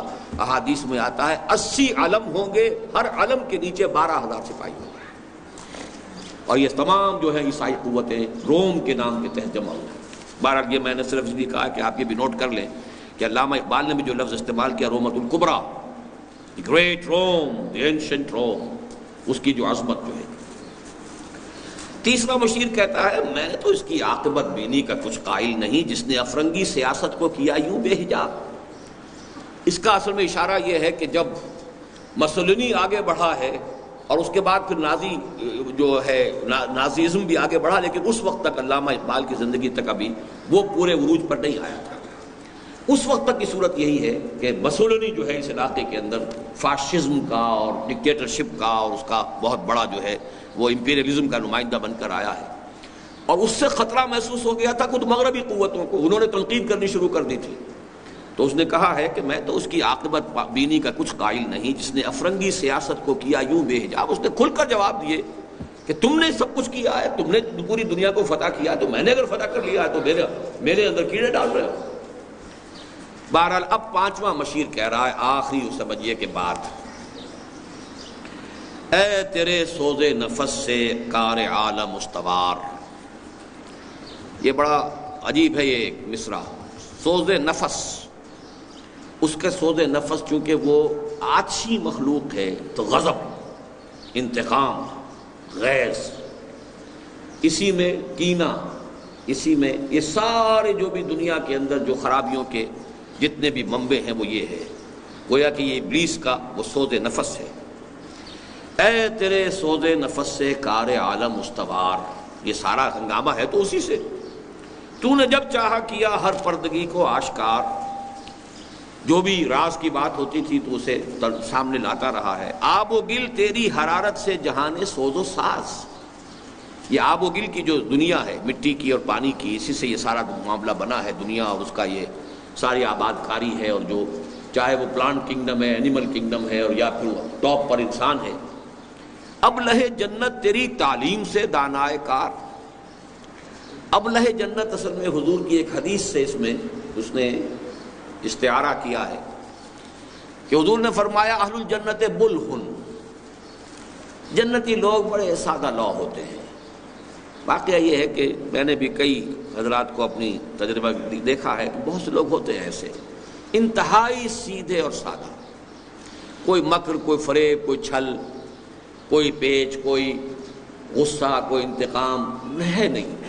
مطلب یہ کہ بعض لوگوں کو میں جانتا ہوں، اسے دیکھ رہا ہوں، اپنی ان کی شکلیں میرے سامنے، معلوم ہوتا ہے کہ نفس نام کی کوئی شے ہے ہی نہیں، تو ان کو کہا جاتا ہے ابلہ جنت، یعنی وہ کہ جن کے اندر سادگی اس انتہا کی ہے کہ وہ تو گویا کہ جنت ہی کے ہے۔ ویسے تو ابلہ جنت تیری تعلیم سے دانائے کار، لیکن یہ کہ بہت سے ایسے لوگوں کے اندر جو ہے ابلیس اپنی ابلیسیت کی روح بھی پھونک دے تو ظاہر بات ہے کہ پھر وہ بہت بڑے فنکار بن سکتے ہیں۔ تجھ سے بڑھ کر فطرت آدم کا وہ محرم نہیں، سادہ دل بندوں میں جو مشہور ہے پروردگار۔ فطرت آدم، اب یہاں لفظ نوٹ کیجئے کہ فطرت کا لفظ جو ہے وہ ابلیس کا مشیر کہہ رہا ہے، ہمیں کہنا چاہیے سرشت۔ آدم کا جو اڈ اور لبیڈو ہے وہ ہے آماج گاہ ہے کہ جو ابلیس کی ہے، جس کے اندر یہ پھونکے مارتا ہے آ کر اور مشتعل کرتا ہے۔ فطرت جو ہے وہ انسان کی اعلیٰ شے ہے، لیکن یہ کہ جو اڈ اور لبیڈو کہ جو پھر اس نے فرائڈ نے جو ڈسکس کیا ہے، کام تھا جن کا فقط تقدیس و تسبیح و طواف، تیری غیرت سے ابد تک سرنگون و شرمسار، گرچہ ہیں تیرے مرید افرنگ کے ساحر تمام، اب مجھے ان کی فراست پر نہیں ہے اعتبار۔ وہ یہودی فتنہ گر وہ روح مصدق کا بروز، ہر قبا ہونے کو ہے اس کے جنوں سے تار تار۔ اب اس پس منظر میں دیکھیے کہ 1917 کا انقلاب جو روس کا شروع ہوا تھا، 1937 تک وہ اپنے کلائمیکس کو پہنچ گیا تھا۔ معلوم ہوتا تھا کہ دنیا اب اس سیلاب کو روک نہیں سکتی۔ یہ تو اب ریسنٹلی معاملہ تھا کہ پوری امریکن پالیسی جو ہے وہ کنٹینمنٹ اور رشیا پر چل رہی تھی، اور وہ تسخیر خلا کے اندر بھی اتنا آگے جا چکا تھا کہ کب کب اتاری تھی امریکہ کے اوپر کہ وہ تو ہم سے بہت آگے نکل گیا ہے۔ پھر یہ کہ وہ تو بیٹھا ہوا ایشیا کے اندر، اگر اس کے ٹینک جو ہیں وہ چند گھنٹوں کے اندر ایران اور یہ اور افغانستان میں پہنچ جائیں گے، اور ہمیں تو لگیں گے کئی دن اپنی فوجیں وہاں پہنچانے میں۔ تو واقعہ یہ کہ یہ تو اب کی بات میں کر رہا ہوں، تو آپ سن 36 میں جائیے، جو سن 36 کی یہ نظم ہے، تو وہ جو جس قدر ایک آفل جس کو کہا جاتا ہے، نہایت خوفناک اور نہایت روب کہ ایک تحریک، ایک عظیم تحریک جو ہے، بڑے بڑے تخت اٹھا کر پھینک دیے گئے۔ اب وہ جو ہے ابلیس کا یہ 5واں مشیر جو ہے اس کی طرف اشارہ کر رہا ہے، گرچہ ہیں تیرے مرید افرنگ کے ساحر تمام، اب مجھے ان کی فراست پر نہیں ہے اعتبار۔ وہ یہودی فتنہ گر وہ روح مصدق کا بروز، ہر قبا ہونے کو ہے اس کے جنوں سے تار تار۔ حکیم مصدق جو ہے یہ ایران میں پیدا ہوئے تھے 5ویں صدی عیسوی میں، یعنی حضور صلی اللہ علیہ وسلم سے لگ بھگ 100-150 برس قبل، اور یہ ان کا فلسفہ ہے یہ کہ خدا یعنی یزداں وہ تو دنیا میں خیر ہی چاہتا ہے، بھلائی ہی چاہتا ہے، نیکی ہی چاہتا ہے، وہ نیکی کا خدا ہے، لیکن ایک اور ہے قوت، بدی کی قوت ہے، اور وہ ہے اہرمن، اور اس اہرمن کا جو سب سے بڑا ہتھیار ہے وہ لوگوں میں حسد اور کینہ اور بغض، یہ بیماریاں ہیں کہ جو اس نے پیدا کی ہیں، اور اس کی وجہ سے دنیا میں فساد ہے، گندگی ہے، سارا جو بھی کچھ ہے برائی ہے وہ وہاں سے ہے۔ اور اس حسد اور کینے کا اور سارا جو ہے سبب کیا ہے؟ 3 چیزوں میں عدم مساوات، زر زن زمین، اس میں اگر اونچ نیچ ہوتی ہے تو فساد ہوتا ہے، پھر کینہ ہوتا ہے، پھر حسد ہوتا ہے، پھر بغض ہوتا ہے، پھر مقابلے ہوتے ہیں، پھر جنگیں ہوتی ہیں۔ تو اس کا فلسفہ یہ تھا کہ مصداقیت جس کو کہتے ہیں کہ یہ 3 چیزوں میں تمام انسانوں کو مساوی کر دیا جائے، زر زن زمین، 3 چیزوں میں مساوی۔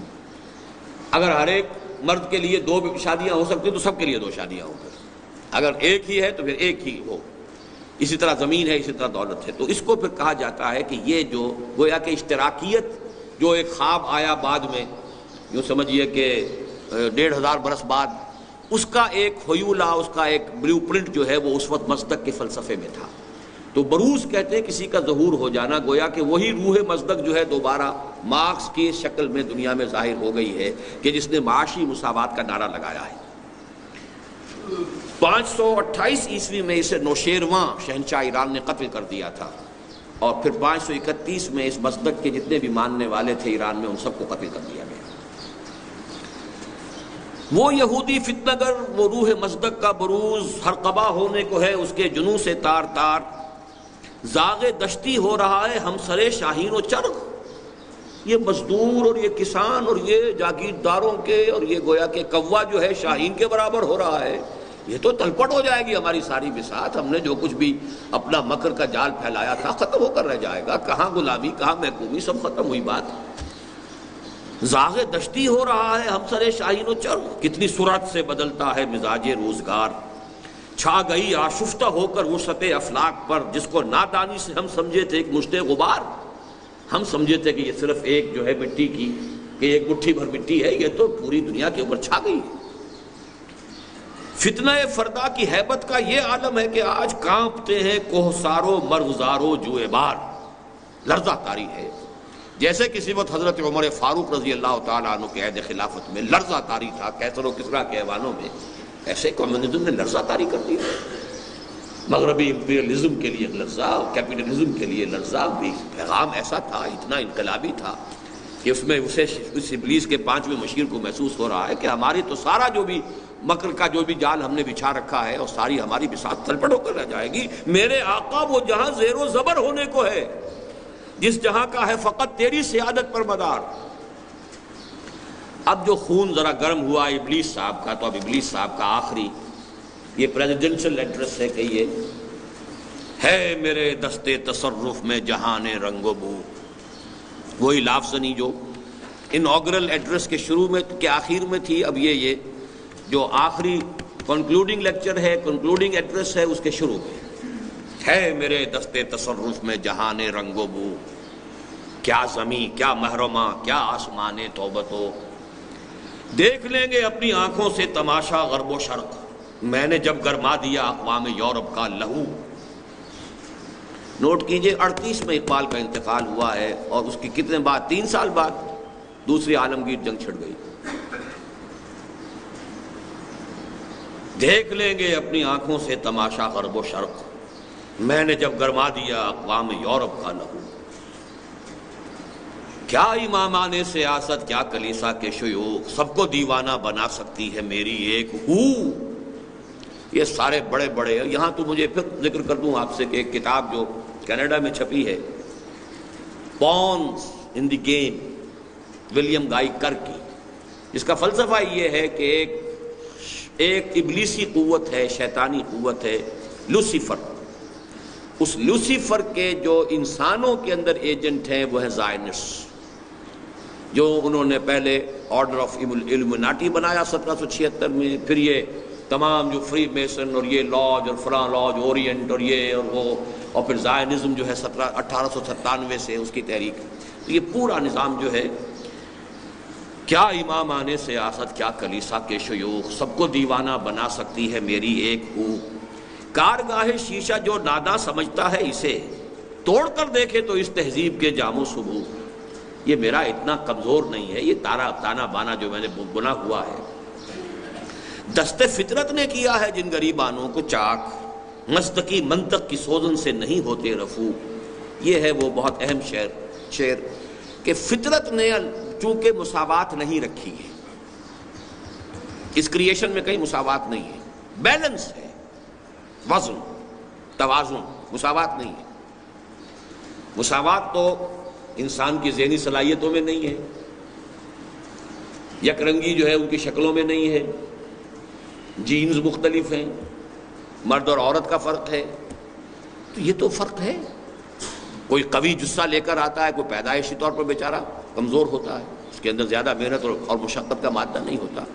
تو دست فطرت نے کیا ہے جن غریبانوں کو چاک، مصدقی منطق کی سوزن سے نہیں ہوتے رفو، چاہے وہ حکیم مصدق تھا اور چاہے وہ اب حکیم جو ہے مارکس ہو، ان کی ان فلسفوں سے وہ جو فرق ہے، فرق و تفاوت ہے، وہ ختم ہونے والے نہیں ہیں۔ یہ فرق و تفاوت جو ہے، جیسے کہ قرآن مجید میں اختلاف کے بارے میں بھی کہا گیا ہے، وَلَا يَزَالُونَ مُخْتَلِفِينَ إِلَّا مَن رَحِمَ رَبُّكَ وَلِذَلِكَ خَلَقَهُمْ۔ اختلاف تو رہے گا دنیا کے، اختلاف ختم ہو جائے تو پھر بعد یہ سارا ہنگامہ ہی ختم ہو جائے گا، یہ ساری رونقیں ختم ہو جائیں گی۔ تو فرق و تفاوت اور اختلاف یہ تو ایک رول ہے، بس اس کو حدود میں رہنا چاہیے، اس کے لیے جو ہے کچھ games, rules of the game ہونے چاہیے۔ حدود سے تجاوز نہیں ہونا چاہیے وغیرہ وغیرہ، مولانا بات ہو جائے گی۔ کب ڈرا سکتے ہیں مجھ کو اشتراکی کوچہ گرد، یہ پریشان روزگار آشفتہ مغز آشفتہ ہو، یہ دماغ بال ان کے الجھے ہوئے، چہروں پہ وحشت، اور یہ لوگ یہ مجھے پریشان کر دیں گے، یہ مجھے ڈرانے والے نہیں ہیں۔ ہے اگر مجھ کو خطر کوئی تو اس امت سے ہے۔ اب یہاں سے پیغام شروع ہوا ہے، جھنجھوڑنے والا پیغام، کہ ابلیس کو اگر کوئی اندیشہ ہے تو نہ جمہوریت سے، نہ فاشزم سے، نہ ناززم سے، نہ اشتراکیت سے۔ اور اشتراکیت اس وقت ٹاپ پر تھی جب یہ نظم علامہ اقبال، آج تو اشتراکیت جو ہے وہ مر گئی یا اس کا دور گزر گیا، تو ہم 60 سال بعد بیٹھے ہیں نا، سن 36 کی نظم کو ہم سن 96 میں پڑھ رہے ہیں۔ اس ڈفرنس کو اپنے ذہن میں رکھیے، اپنے عروج پر، کلائمیکس پر جب یہ تھی، کب ڈرا سکتے ہیں مجھ کو اشتراکی کوچہ گرد، یہ پریشان روزگار آشفتہ مغز آشفتہ ہو، ہے اگر مجھ کو خطر کوئی تو اس امت سے ہے جس کی خاکستر میں ہے اب تک شرار آرزو۔ آرزو ہے، اوپر اس کے خاک آ گئی ہے، راکھ آ گئی ہے، انگارہ اندر ہے، چنگاری اس میں ہے، آگ بجھی ہوئی نہ جان، آگ دبی ہوئی سمجھ۔ تو میں تو ڈرتا ہوں تو اس سے ڈرتا ہوں، مجھے کسی اور شے سے کوئی خوف نہیں، کوئی ڈر نہیں، کوئی اندیشہ نہیں۔ خال خال اس قوم میں اب تک نظر آتے ہیں وہ کرتے ہیں اشک سحر گاہی سے جو ظالم وضو۔ انفرادی تقوی، انفرادی سوز و ساز کی جو ہے آج کے دور میں بھی اس امت کے اندر کمی نہیں ہے۔ اصل مسئلہ یہ خال خال ایسے لوگ بھی موجود، جانتا ہے جن پہ روشن باطن ایام ہے، مستقیت فتنہ فردہ نہیں اسلام ہے۔ میرے لیے خطرے کے اگر کوئی معاملہ ہے، کوئی چیلنج ہے، تو وہ مستقیت سے نہیں ہے، وہ اشتراکیت سے نہیں ہے، وہ جمہوریت سے نہیں ہے، وہ اجتماعیت سے نہیں ہے، وہ سرمایہ داری سے نہیں ہے، وہ ہے اسلام سے۔ اب اس کا یہ جو نظم کے اندر کئی اتار چڑھاؤ آئیں گے، خطرہ تو ہے، لیکن خطرے میں اب اس کا دل کا دلاسا دینے والی چیزیں کون سی ہیں؟ جانتا ہوں میں یہ امت حامل قرآن نہیں، میرے لیے امید کی بات اگر ہے تو وہ یہ ہے کہ اس امت نے قرآن کو بند کر کے ٹھپ کر کے رکھ دیا، جزدانوں میں ہے، مسلمانی در کتاب اور مسلمانہ در گور۔ جانتا ہوں میں یہ امت حامل قرآن، اس لیے کہ اصل طاقت تو قرآن تھی، اصل اعلیٰ انقلاب محمد کا قرآن تھا صلی اللہ علیہ وسلم، جہاد پر ابھارنے والا قرآن تھا، سرمایہ داری کی مذمت کرنے والا قرآن تھا، قرآن اس نے بند کر دیا، یہ بہت غنیمت ہے۔ جانتا ہوں میں یہ امت حامل قرآن نہیں۔ آج شام کو یہ اس موضوعات پر گفتگو ہوگی، جو حضرات بھی چاہیں آج 7 بجے ہمارا انجمن کا سالانہ اجلاس ہے، اس میں تشریف لائیں، قرآن آڈیٹوریم میں ہے۔ وہی سرمایہ داری بندہ مومن کا دین، وہی زر پرستی، وہی دولت پرستی، وہی سود خوری، وہی سارا معاملہ، وہ اس نے بھی وہ پورا کا پورا دین اختیار کر رکھا ہے، اس پنجے کے اندر بھی پوری طریقے سے وہ پھنسا ہوا ہے۔ جانتا ہوں میں کہ مشرق کی اندھیری رات میں بے ید بیضا ہے پیران حرم کی آستین۔ پیران حرم کی آستین کے اندر وہ حضرت موسیٰ والا ہاتھ نہیں ہے جو دمکتا ہو چمکتا ہو جب نکلے، بے ید بیضا یعنی روحانیت سے خالی ہو چکے، لفظ ہیں، دھواں دھار تقریریں ہیں، لفاظی ہے، جو کچھ ہے، لیکن ید بیضا نہیں۔ نہ عصائے موسیٰ قرآن ہے جو معجزہ تھا حضرت موسیٰ علیہ السلام کا، در بغل داری کتاب زندگی، جیسے حضرت موسیٰ کو اللہ نے فرمایا تھا تمہاری بغل میں عصا موجود ہے، پھینکو تو صحیح، کیوں ڈر رہے ہو؟ لا تخف الق ما فی عصاک ما فی یدک الق عصاک۔ اسی طریقے سے بے ید بیضا ہے پیران حرم کی آستین، عصر حاضر کے تقاضاؤں سے ہے لیکن یہ خوف ہو نہ جائے آشکارا شر پیغمبر کہیں۔ یہ اس کا سب سے بڑا اس نظم کا مرکزی شعر ہے، اس اعتبار سے کہ سوشل ایوولوشن کا جو پروسیس انیشیٹ کیا تھا محمد الرسول اللہ صلی اللہ علیہ وسلم سے، جس کو ٹیک اوور کیا ہے ویسٹ نے، یہ پروسیس اپنی منطقی انتہا کو پہنچ کر محمد کے دین تک لوگوں کو پہنچا دے گا۔ یہ بات جو ہے بہت گہری ہے اور علامہ اقبال کے فکر اور فلسفے کے اندر بڑے مرکزی نقطے کی شے ہے۔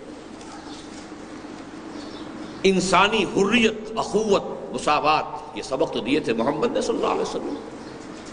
اس کے بعد ہم نے تو پھر ملوکیت شروع کر دی، پھر ہم نے بغداد میں محل بنا لیے، پھر ہم نے عیش شروع کر دی، پھر ہم نے کسرا ختم ہوا تھا، پھر کوئی اور کسرا پیدا ہو گئے. یورپ میں کم سے کم وہ چیزیں چاہے سیکولرزم کے ساتھ چلیں لیکن کچھ نہ کچھ حقوق انسانی کا معاملہ چلا ہے، کچھ نہ کچھ جو ہے ہیومن رائٹس کا معاملہ آگے بڑھا ہے. آگے بڑھی بات، اس کو شیطان جو ہے اس کو ہر جگہ پر کوئی نہ کوئی اس میں گندگی لپیٹتا رہا ہے، لیکن یہ کہ اس گندگی کی لپٹ کے اندر جو ہے وہ شے بھی موجود ہے جس کو اقبال کہتا ہے the inner core of the present western civilization is Quranic. اوپر گندگی لپٹی ہوئی ہے، بہت اعلیٰ ایک شے ہے جس کے اوپر گندگی جو ہے لپیٹ دی گئی ہے. تو میں نے جو خطبہ دیا تھا غالباً 1984 میں یوم اقبال پر، اور وہ تحریری خطبہ پڑھا تھا، اس کا مرکزی نقطہ یہی ہے، اس میں نے وضاحت کے ساتھ بیان کیا ہے. اور میری جو کتاب جو میں آج آپ کے ساتھ چاہتا ہوں متعارف کرانا، علامہ اقبال اور ہم، اس میں میری وہ سن 73 کی تقریر بھی ہے جو گویا کہ ہمارا ورشن ہے ماں و اقبال کا، اور پھر یہ کہ میرا وہ خطبہ بھی شامل ہے اس کے اندر، اور بھی کئی چیزیں. پروفیسر یوسف سلیم چشتی کے 2 بہترین مضامین جو علامہ اقبال کی زندگی میں لکھے گئے کہ اقبال کا پیغام کا خلاصہ کیا ہے اور اقبال کے فلسفے کا خلاصہ کیا ہے. تو یہ ساری چیزیں جو ہے علامہ اقبال اور ہم نامی کتاب جو ہے وہ آج جسے آپ کہا کرتے ہیں رونمائی کتاب کی، ہماری کتابوں کی رونمائی بھی وہ کہیں ہوٹلوں میں نہیں ہوتی ہے، وہ مسجدوں میں ہوتی ہے. تو عصر حاضر کے تقاضاؤں سے ہے لیکن یہ خوف، یعنی یہ کہ یوں سمجھیے کہ جدلی مادیت کسے کہتے ہیں. خالص مادی سطح پر بھی یہ عمل چل رہا ہے کہ کوئی ایک نظریہ یا خیال آیا، نظام آیا، وہ خیال کی سطح پر آیا، اس کا ایک رد عمل پیدا ہوا.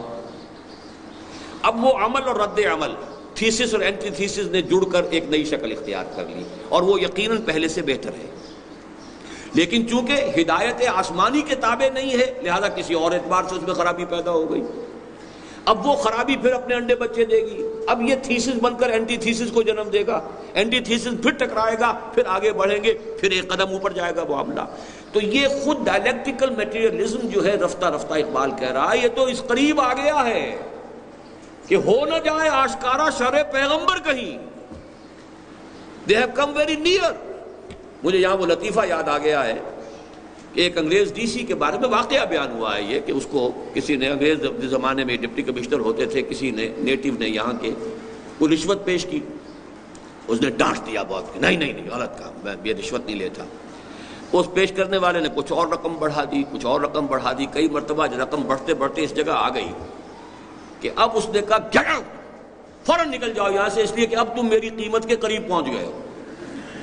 اب ہو سکتا ہے کہ میں ٹیمپٹیشن کو اب نہ کر سکوں ریزسٹ، لہذا اب مت ٹھہرو یہاں، you have reach very near my price, so get out. اسی طریقے سے یہ دنیا وہاں پہنچ گئی ہے، تھریش ہولڈ پر پہنچی ہوئی ہے، اور یہی ہے اصل میں وہ سارا فکر و فلسفہ جو قیام پاکستان کے میں مثمر تھا. اقبال کا سارا جو خطبہ الہ آباد ہے وہ کیا تھا کہ مجھے یقین ہے کہ ہندوستان کے شمال مغرب میں ایک آزاد مسلمان ریاست قائم ہوگی، اور اگر وہ قائم ہو گئی تو ہمیں موقع مل جائے گا کہ اسلام کی تعلیمات پر دور عرب ملوکیت، عرب امپیریلزم میں جو پردے پڑ گئے تھے، جاگیرداری آ گئی، سرمایہ داری آ گئی، وہ ساری کی ساری بدماشیاں جو بادشاہتوں کے ساتھ ہوتی ہیں وہ مسلمانوں نے شروع کر دی، وہ سارے ظلم اور ایکسپلائٹیشن ہے، وہ سلطان غیر کی کھیتی پہ ہو جس کی نظر، اور جو شخص ایک کسان کی کمائی جو ہے وہ جاگیردار بیٹھ کر کھا رہا ہو. یہ ساری حرام خوریاں جو شروع ہوئی ہیں یہ بادشاہوں کے زمانوں میں شروع ہوئی ہیں، اور اس کو فقہ اسلامی نے طرح طرح کے جو ہیں اس کے لیے فتوے دے کر جو ہے ان کو جواز دیا ہے دور ملوکیت کی فقہ نے. تو اس حوالے سے علامہ اقبال نے کہا تھا کہ ہمیں موقع مل جائے گا کہ وہ تمام پردے ہٹا کر اسلام کی اصل تعلیمات کا ایک نمونہ دنیا کے سامنے پیش کریں. اور اسی کو پھر قائد اعظم نے جو ہے اسی کو ایک سلوگن کی شکل دی ہے کہ ہم پاکستان اس لیے چاہتے ہیں کہ عہد حاضر میں اسلام کے اصول حریت و اخوت و مساوات کا ایک عملی نمونہ پیش کریں. یہ تھا پاکستان کا. تو فرمایا کہ عصر حاضر کے تقاضاؤں سے ہے لیکن یہ خوف ہو نہ جائے آشکارا شرع پیغمبر کہیں. یعنی مسلمان سے خطرہ نہیں ہے مجھے، خطرہ اسلام سے ہے. مسلمان کے کرنے سے شاید یہ نہ ہو، لیکن یہ جو پروسیس ہے سوشل ایولیوشن کا اور یہ میٹیریل جو ڈائلیکٹکس ہیں خود یہ قریب جا رہے ہیں ادھر. اسی لیے اقبال نے کہا نا ہر کجا بینی جہان رنگ و بو، کہ از خاکش بروید آرزو، یاز نور مصطفیٰ اورا بہاشت، یا ہنوز اندر تلاش مصطفیٰ است۔ یہ جا رہا ہے پورا پروسیس کشاں کشاں، چاہے یا نہ چاہے یہ مصطفیٰ ہی کے راستے کی طرف جا رہا ہے، منزل تو آخری وہی ہے، منزل ما کبریاست۔ اب وہ چھڑے پیغمبر جو ہے، اس پر چونکہ کئی مرتبہ گفتگو ہو چکی ہے اور میری کتاب میں بڑی وضاحت سے ہے، 20ویں صدی عیسوی میں بر عظیم پاک و ہند میں اسلام کے انقلابی فکر کی تجدید و تعبیر، یہ 3 شعروں میں علامہ اقبال نے اسلام کے سسٹم آف سوشل جسٹس کو اس قدر کھول کر بیان کر دیا ہے، اس کو کہنا چاہیے کہ یہ جوامع الکلم میں سے الحذر آئین پیغمبر سے 100 بار الحذر، حافظ ناموس زن مرد آزما مرد آفری۔ پورا سماجی نظام اسلام کا اس ایک مصرے میں ہے، عورت کے ناموس، اس کی عصمت، اس کی عزت کی حفاظت، اس کو ماں اور بیوی اور بیٹی کی حیثیت سے چراغ خانہ بنا کر رکھنا تاکہ اس کی حفاظت ہو، اس کے ناموس کی، اس کی عزت کی، اس کی عصمت کی۔ یہ سارا نظام پردے کا، اور یہ سارا نظام سیگریگیشن کا، یہ سارا نظام ستر کا، حجاب کا، عورت کی عزت اور آبرو کی حفاظت۔ حافظ ناموس زن مرد آزما مرد آفری، مرد کے اوپر، مرد کے لیے چیلنج ہے کہ زندگی کے کٹھن کام تمہارے کرنے کے ہیں، عورت کے کرنے کے نہیں ہیں، معاش کمانا تمہارا کام ہے، اس کا کام نہیں ہے، بچے وہ پیدا کرتی ہے تم نہیں کر سکتے، لیکن یہ کہ اس کی خدمت، اس کی دیکھ بھال، اس کی ذمہ داریاں ادا کرنا تمہارا کام ہے۔ اسے بھی تم لا کر کھڑا کرنا چاہتے ہو فیکٹری کے اندر، اور اس کے اوپر وہ مشقت بھی ڈالنا چاہتے ہو۔ بہرحال اگر اس کی کوئی بہت ایمرجنسی ہو تو بات دوسری ہے۔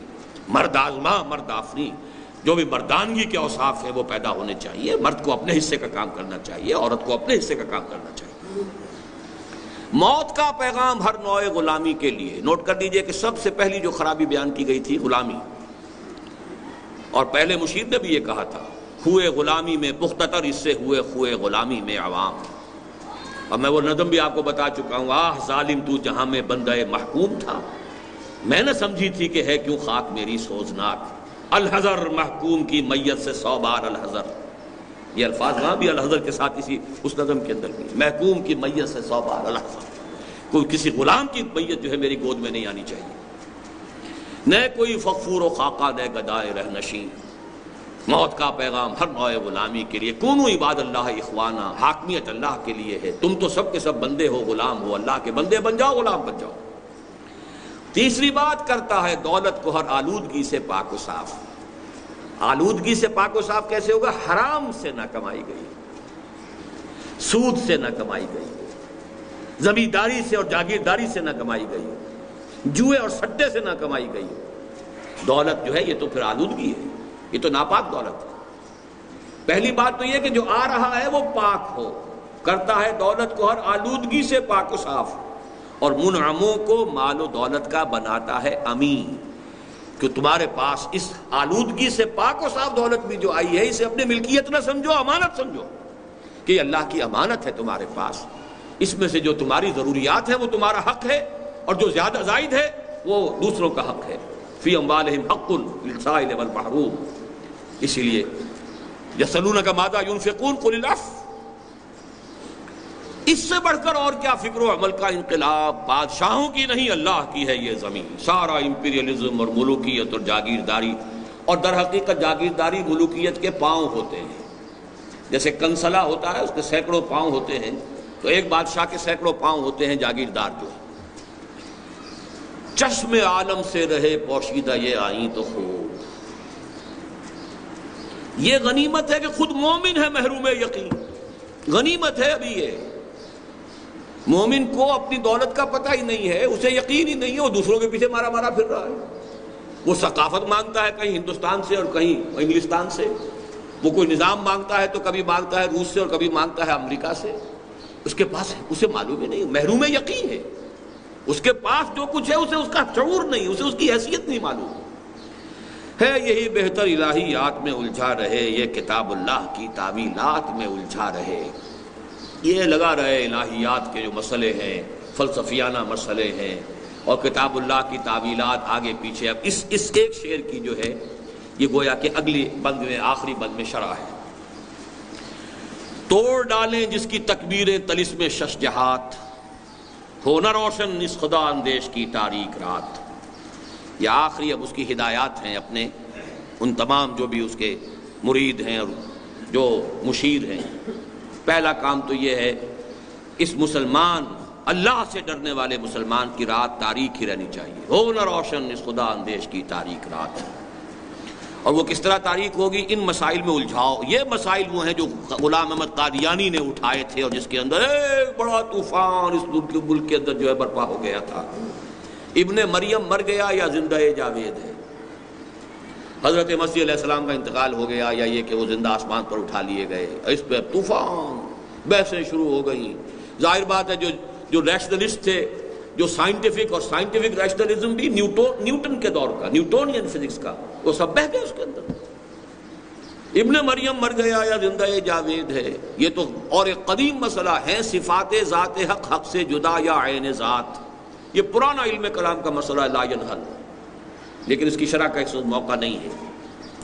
آنے والے سے مسیح ناصری مقصود ہے یا مجدد جس میں ہو فرزند مریم کے صفات؟ یہ پھر خالص قادیانی مسئلہ ہے کہ جس کی پیشن گوئیاں احادیث میں ہیں وہ وہی حضرت مسیح نہیں ہوں گے، عیسیٰ ابن مریم جو ناصرہ میں جن کی پیدائش ہوئی تھی، ناظرت، بلکہ یہ تو کوئی ایسے مجدد ہوں گے جس میں ابن مریم کی سی صفات ہوں گی۔ ہے کلام اللہ کے الفاظ حادث یا قدیم، امت مرحوم کی ہے کس عقیدے میں نجات؟ یہ قدیم مسئلہ اسی طریقے سے تھا کہ جو عباسی دور میں پیدا ہوا تھا، قرآن مخلوق ہے یا غیر مخلوق ہے، اور الفاظ جو ہیں اس کے حادث ہیں یا قدیم ہیں۔ کیا مسلمان کے لیے کافی نہیں اس دور میں یہ الہیات کے ترشے ہوئے لات و منات؟ لات و منات دیکھیے اب یہاں پر یہی سارے مسائل اور وہی جو کچھ ہم نے کہ بنا لیا ہے، اصل جن کو توجہات کا مرکز یا ریچولز اور یا یہ الہیات کے یہ مسائل لات و منات۔ کیا نہیں کوئی غزنوی کارگاہ حیات میں، بیٹھے ہیں کب سے منتظر اہل حرم کے سومنات۔ تم اسے بیگانہ رکھو عالم کردار سے، خیر اسی میں ہے قیامت تک رہے مومن غلام۔ غلامی کی جو بدترین شکل اس ملک پہ اس وقت آ رہی ہے، نوٹ کر لیجئے، وہ اقتصادی غلامی، مالیاتی غلامی۔ خوشحالی آئے گی، billions and billions of dollars آئیں گے، خوشحالی ظاہری، ہر شخص سود کے اندر جکڑا ہوا ہوگا، ہر شخص کولو کے بیل کے طریقے سے کام کرے گا۔ کولو کے بیل کو بھی کچھ نہ کچھ تو کھانے کو دینا ہی پڑتا ہے، وہ دیا جائے گا، لیکن سارا خون نچوڑ کر جو ہے وہ ورلڈ بینک اور IMF اور ان کے ذریعے سے یہودی لے جائے گا، چوز کر لے جائے گا۔ یہ نظام ہے کہ جس کے ہم گرفت میں پورے طور پر آ چکے ہیں، اور وہی ورلڈ بینک اور IMF کے گماشتے ہیں جو اصل میں اس وقت حکومت کر رہے ہیں۔ ہماری ساری ڈیٹیلڈ اب پالیسیز ان کی بن رہی ہیں۔ تم اسے بیگانہ رکھو عالم کردار سے، تا بساط زندگی میں اس کے سب مہرے ہوں مات، خیر اسی میں ہے قیامت تک رہے مومن غلام۔ چھوڑ کر اوروں کی خاطر یہ جہان بے ثبات، ہے وہی شعر و تصوف اس کے حق میں خوب تر، جو چھپا دے اس کی آنکھوں سے تماشائے حیات۔ شعر ہو، تصوف ہو، روحانی جو ہے منزلیں طے ہو رہی ہوں اور عروج ہو رہا ہو، تقرب بالنوافل ہو رہا ہے، لیکن زندگی کیا ہے، کیا ہو رہا ہے، کیا معاملہ ہے، کس کا نظام ہے، کس کا قانون ہے، کس کے لیے یہ ساری بساط، اس کا کوئی۔ ہر نفس ڈرتا ہوں اس امت کی بیداری سے میں، ہے حقیقت جس کے دین کی احتساب کائنات۔ مست رکھو ذکر و فکر صبح گاہی میں اسے، پختہ تر کر دو مزاج خانقاہی میں اسے، اسی میں لگائے رکھو۔ باقی یہ کہ کہیں جہاد کی طرف، اقامت دین کی جد و جہد کی طرف، باطل کے ساتھ پنجہ آزمائی کی طرف، حق کا بول بالا کرنے کے لیے سربکف ہونے کی کوئی اس کے اندر کوئی امنگ، کوئی آرزو پیدا نہ ہو۔ ہے وہی تیرے زمانے کا امام برحق جو تجھے حاضر و موجود سے بیزار کرے۔ یہ جو علامہ اقبال کی جو کیفیت ان اشعار کا آخری بند میں آئی ہے، جو کرب ہے اس کے اندر، درد ہے۔ بظاہر تو بڑا انداز جو ہے شاعرانہ ہے، لیکن واقعہ یہ ہے کہ اس میں جو سوز ہے اور درد ہے، امت مسلمہ پر جو تنقید ہے، جو ان کے حالات و کوائف کے بارے میں انہیں اپنے اندر جو بھی رنج کی کیفیت محسوس ہو رہی ہے، اس کا کلائمیکس ہے علامہ اقبال کی نظم ذوق و شوق. کس سے کہوں کہ زہر ہے میرے لیے میں حیات، تازہ ہے میرے واردات، کہنا ہے بزم کائنات. کیا نہیں کوئی غزنوی کارگہ حیات میں، کب بیٹھے ہیں کب سے منتظر اہل حرم کے سومنات. اور قافلہ حجاز میں ایک حسین بھی نہیں، گرچہ ہیں تابدار ابھی گیسوئے دجلہ و فرات. بہرحال اس امید میں جو علامہ اقبال رہے ہیں، تو میں ایک بات شروع میں جو کہنا چاہتا تھا وہ میں آخر میں اب کہہ دوں کہ علامہ اقبال کا یہ معاملہ جو ہے شاعری کے ساتھ، جیسا کہ میں نے عرض کیا شروع میں گل و بلبل کی شاعری بھی تھی اور وہ فراق اور ہجر کی شاعری بھی تھی، پھر ملی شاعری آئی ہے. آخری دور جو ہے وہ خالص پیغام ہے علامہ اقبال کا، اور اس کا خلاصہ ملخص جو ہے یہ نظم ہے. چنانچہ اسی دور میں انہوں نے یہ بھی کہا، مرا یارا غزل خانے شبردن، مجھے تو لوگوں نے خام خواہ غزل خان سمجھ لیا ہے. نغمہ کو جاؤ من کو جا سادے سخن بہانہ ایست، سوئے قطار می کشم ناقہ بے زمام را. میں نے تو اس کو ذریعہ بنایا، کہاں شاعری، مجھے شاعری سے کوئی تعلق نہیں. یہ جو مسلمان قوم ہے کہ جو بکھر گئی ہے، منتشر ہو گئی ہے. قافلے میں اونٹ چلتے ہیں ساتھ ساتھ ایک قطار کے اندر، سوئے قطار می کشم، یہ ناقائیں جتنی ہیں اور یہ جو اونٹ ہیں اور اونٹنیاں ہیں یہ بکھر گئیں، منتشر ہو گئیں. انہیں ایک قطار میں لانے کی کوشش کر رہا ہوں کہ ایک سینس آف پرپس ہو، ایک ڈیسٹنی سامنے ہو، ایک مقصد ہو، ایک زندگی کا نصب العین ہو، اس کے لیے جد و جہد ہو، اس کے لیے ایک نظم جماعت ہو. چنانچہ میں آپ سے آخری بات جو عرض کر رہا ہوں یہ ہے کہ علامہ اقبال نے، میں بلکہ تذکرہ کر دوں کہ ڈاکٹر برہان احمد فاروقی رحمہ اللہ، ابھی زیادہ دن نہیں ہوئے ان کے انتقال کو، انہوں نے اپنی زندگی کے آخری دور میں ایک بہت بڑا احسان کیا ہے ہم پر. انہوں نے کچھ خط و کتابت ریلیز کی ہے ایک کتاب کی شکل میں، جو 7 فرینڈز کالونی ملتان روڈ سے مل سکتی ہے، جو آل پاکستان ایجوکیشن کانگریس کا ایک مرکز ہے.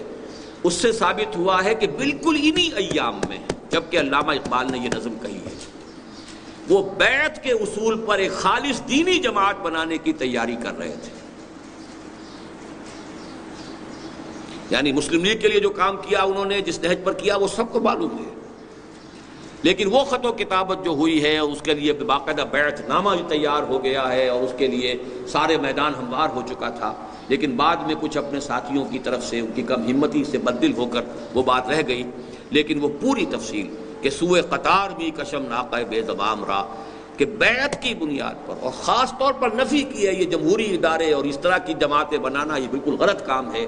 اصل طریقہ ہے بیعت کی بنیاد پر، امارت کے اصول پر جماعت بنانا، تاکہ وہ دین کی اقامت کے لیے اس ابلیس کے ساتھ پنجہ آزمائی اس کے بغیر نہیں ہو سکتی. ایک ایسی جماعت کہ جو ایک شخص سے بیعت کر کے سم و طاعت فی المعروف کے رشتے کے اندر منسلک ہو چکی ہے، اس کے بغیر ابلیسی قوتوں کا مقابلہ ناممکن. وقت اگرچہ زیادہ ہو گیا ہے، میں 15 منٹ آپ کے اور دوں گا آج، پھر دو جمعوں کی چھٹی آپ کو دے رہا ہوں. اس کے بعد میں نے عرض کیا تھا 15 دن پہلے یہاں کہ پاکستان میں حکومت کی تبدیلی کا موسم شروع ہو چکا ہے، اور سن 77 کی سی صورتحال شاید جلدی پیدا ہو جائے. اب آپ نے دیکھ لیا اس کے شواہد جو آئے ہیں. آج ایک تعلیم یافتہ نوجوان اور ایک باقاعدہ سیاسی عہدیدار، عام کارکن نہیں، اس کی ہلاکت کا معاملہ ہو گیا ہے. اور یہ گویا کہ جلتی پر تیل ڈالنے والی بات ہو جائے گی، اور اس میں وہ سارے اب موجود ہیں امکانات جو ہیں، پوٹینشیلٹیز کہ کوئی بڑی تحریک جو ہے اٹھ کھڑی ہو. لیکن یہ کہ میں نے پچھلی مرتبہ بھی کہا تھا، اب پھر کہہ رہا ہوں، اب جب یہ ہنگامہ ہوگا، جب شور ہوگا، جب سب کچھ ہوگا، تو اسلام کا نام بھی آئے گا، دین کا نام بھی اچھلے گا. کچھ مولوی حضرات بھی نمایاں ہوں گے، کچھ ان کے جو بیانات بھی ہیں وہ شہ سرخیوں سے آئیں گے. لیکن اچھی طرح سمجھ لیجئے کہ نظام کا بدلنا اور شے ہے، چہروں اور ہاتھوں کا بدلنا اور شے. اگر اس فرق کو ملحوظ نہیں رکھیں گے تو بہت سے ساتھی ہوتے ہیں اپنی سادہ دلی میں، اہل الجنت بلہن، وہ سادہ دلی جو ہے ان کی سادہ دلی میں وہ پھر بہہ جاتے ہیں ان چیزوں کے اندر. ہمارا معاملہ یہ ہے کہ ہمیں اپنی پوری توجہ مرکوز کرنی ہے اس ابلیسیت کے مقابلے کے لیے ایک منظم قوت فراہم کرنے کے لیے. باقی تو سب اس کے مرید ہیں، وہ کوئی بھی ہو. اس وقت جو بھی سیاسی عنصر اس ملک میں ہے وہ امریکہ کی گرفت سے باہر جا سکتا ہی نہیں. کوئی انقلابی قیادت کے جو لوگوں میں مرنے کا مادہ پیدا کر دے، اور بہت بڑی تعداد میں مرنے والے لوگ، اس کے بغیر نہیں ہوگا. تو اس کو اپنے ذہن میں رکھیے، اپنی توجہات کو ادھر ادھر بھٹکنے نہ دیجیے. ایک میں نے پیشن گوئی اور بھی کی تھی، اس وقت بھی کچھ ہلکی سی خبر بھی تھی ملاقات کی، لیکن آج وہ بیان بھی باقاعدہ مولانا نورانی میاں کا آ گیا ہے کہ نواز شریف صاحب کے ساتھ اتحاد ممکن ہے. میں نے کہا بھی تھا کہ یہ نیچرل الائنس ہوگا، اور میں ویلکم کرتا ہوں، اب بھی ویلکم کرتا ہوں. میں نے بارہا کہا ہے کہ اصل میں جو ماضی کے جو بھی ایک تقسیمیں ہمارے ہاں تھیں اس کے اعتبار سے جو بریلوی مکتب فکر کے علماء ہیں یا ان کے جو سیاسی حضرات ہیں ان کو مسلم لیگ کے ساتھ ہی رشتہ جوڑنا چاہیے اور اسی کے ساتھ تعلق اختیار کرنا چاہیے، تاکہ جو بھی ہمارے ہاں سیاست ہے اس میں جو بھی ایک استحکام پیدا ہوا ہے اس حوالے سے کہ اب ایک مضبوط جماعت مقابلے میں ہے. جو غلط نظام ہے جو چل رہا ہے اس نظام کو تو کم سے کم جو اس کے اصول ہیں اس کے مطابق چلایا جائے. تو اس حوالے سے ٹو پارٹی جو ایک صورت بن چکی ہے ہمارے ہاں اسی کو رکھنا چاہیے. باقی یہ کہ بقیہ مذہبی جماعتیں کیا کریں گی، وہ ملی یکجہتی کونسل کا تو ایک گویا کہ بڑا حصہ اگر اس طریقے سے کٹ جاتا ہے تو مجھے پہلے بھی کوئی امید نہیں تھی، اب بھی کوئی امید نہیں ہے کہ کوئی بھی انتخابی اتحاد مذہبی جماعتوں کا ہو سکے. واللہ اعلم. ایک بات سپریم کورٹ کے فیصلے کے بارے میں عرض کرنی ہے کہ میرے نزدیک نہایت خوش آئند بات ہے. جو جدید ریاست کے 3 پلرز ہوتے ہیں ان میں ایک اعتبار سے کہ دستور کی کسٹوڈین ہوتی ہے جوڈیشری، تو اگرچہ عملی حصہ ایگزیکٹو کا زیادہ ہے اور عملی حصہ جو ہے وہ لیجسلیچر کا زیادہ ہے، لیکن اس میں توازن قائم کرنا یہ در حقیقت جوڈیشری کا کام ہے. اور یہ ادارہ ہمارے ہاں بالکل برباد ہو گیا تھا، اس کی جو بھی پریسٹیج ہے وہ ختم ہو چکی تھی، اس کی توہین و تذلیل ہو چکی تھی، اس کا تقدس سارا پامال ہو چکا تھا. تو میں سمجھتا ہوں کہ یہ بھی در حقیقت ہمارے اور بھارت کے حالات میں جو مشابہت ہے اس کی ایک علامت ہے کہ وہاں پر بھی جوڈیشری نے ایک طریقے سے جو ہے وہ ایک بغاوت کی ہے، اور یہاں پر بھی انہوں نے جو فیصلہ دیا ہے اس سے یہ کہ ان کا بھی ایک اپنی سیلف رسپیکٹ بھی بحال ہوئی ہے اور عوام کے اندر بھی اعتماد بحال ہوا. اگرچہ اس سے جو اندیشے ہیں اب شریعت کورٹ کے وغیرہ کے، یہ چیزیں میں پہلے بھی کہتا رہا ہوں کہ یوز لیس، ایبسولوٹلی میننگ لیس، یوز لیس انسٹیٹیوشنز ہیں. یہ چند مولویوں کو بہت اچھی چھائیں وغیرہ ملتی رہی ہیں، اللہ اللہ خیر صلی اللہ، اس کے سوا کچھ نہیں، اس کا کچھ حاصل نہیں ہوا ہے. اور یہ سارا کام جو ضیاء الحق صاحب نے کیا تھا انفاؤنڈڈ تھا، بنیادیں تھی نہیں، اور غلط سلط انٹ شنٹ جو ہے وہ دستور کے اندر ادھر سے ادھر ادھر سے ادھر کر دیا. حالانکہ سوچ سمجھ کے کوئی بات ہوتی تو جو چیز اس کے منافی تھی اس کو نکالتے، لیکن وہ نہیں، بس وہ ایڈہاکزم جو تھا کہ وقتی طور پر اپنی حکومت کو چلانا ہے جتنا بھی لمبا چل جائے، تو اس کا جو ہے وہ نتائج سامنے آ رہے ہیں. دیکھیں گے جو بھی اللہ کو منظور ہو. اقول قولی ھذا واستغفر اللہ لی ولکم ولسائر المسلمین والمسلمات.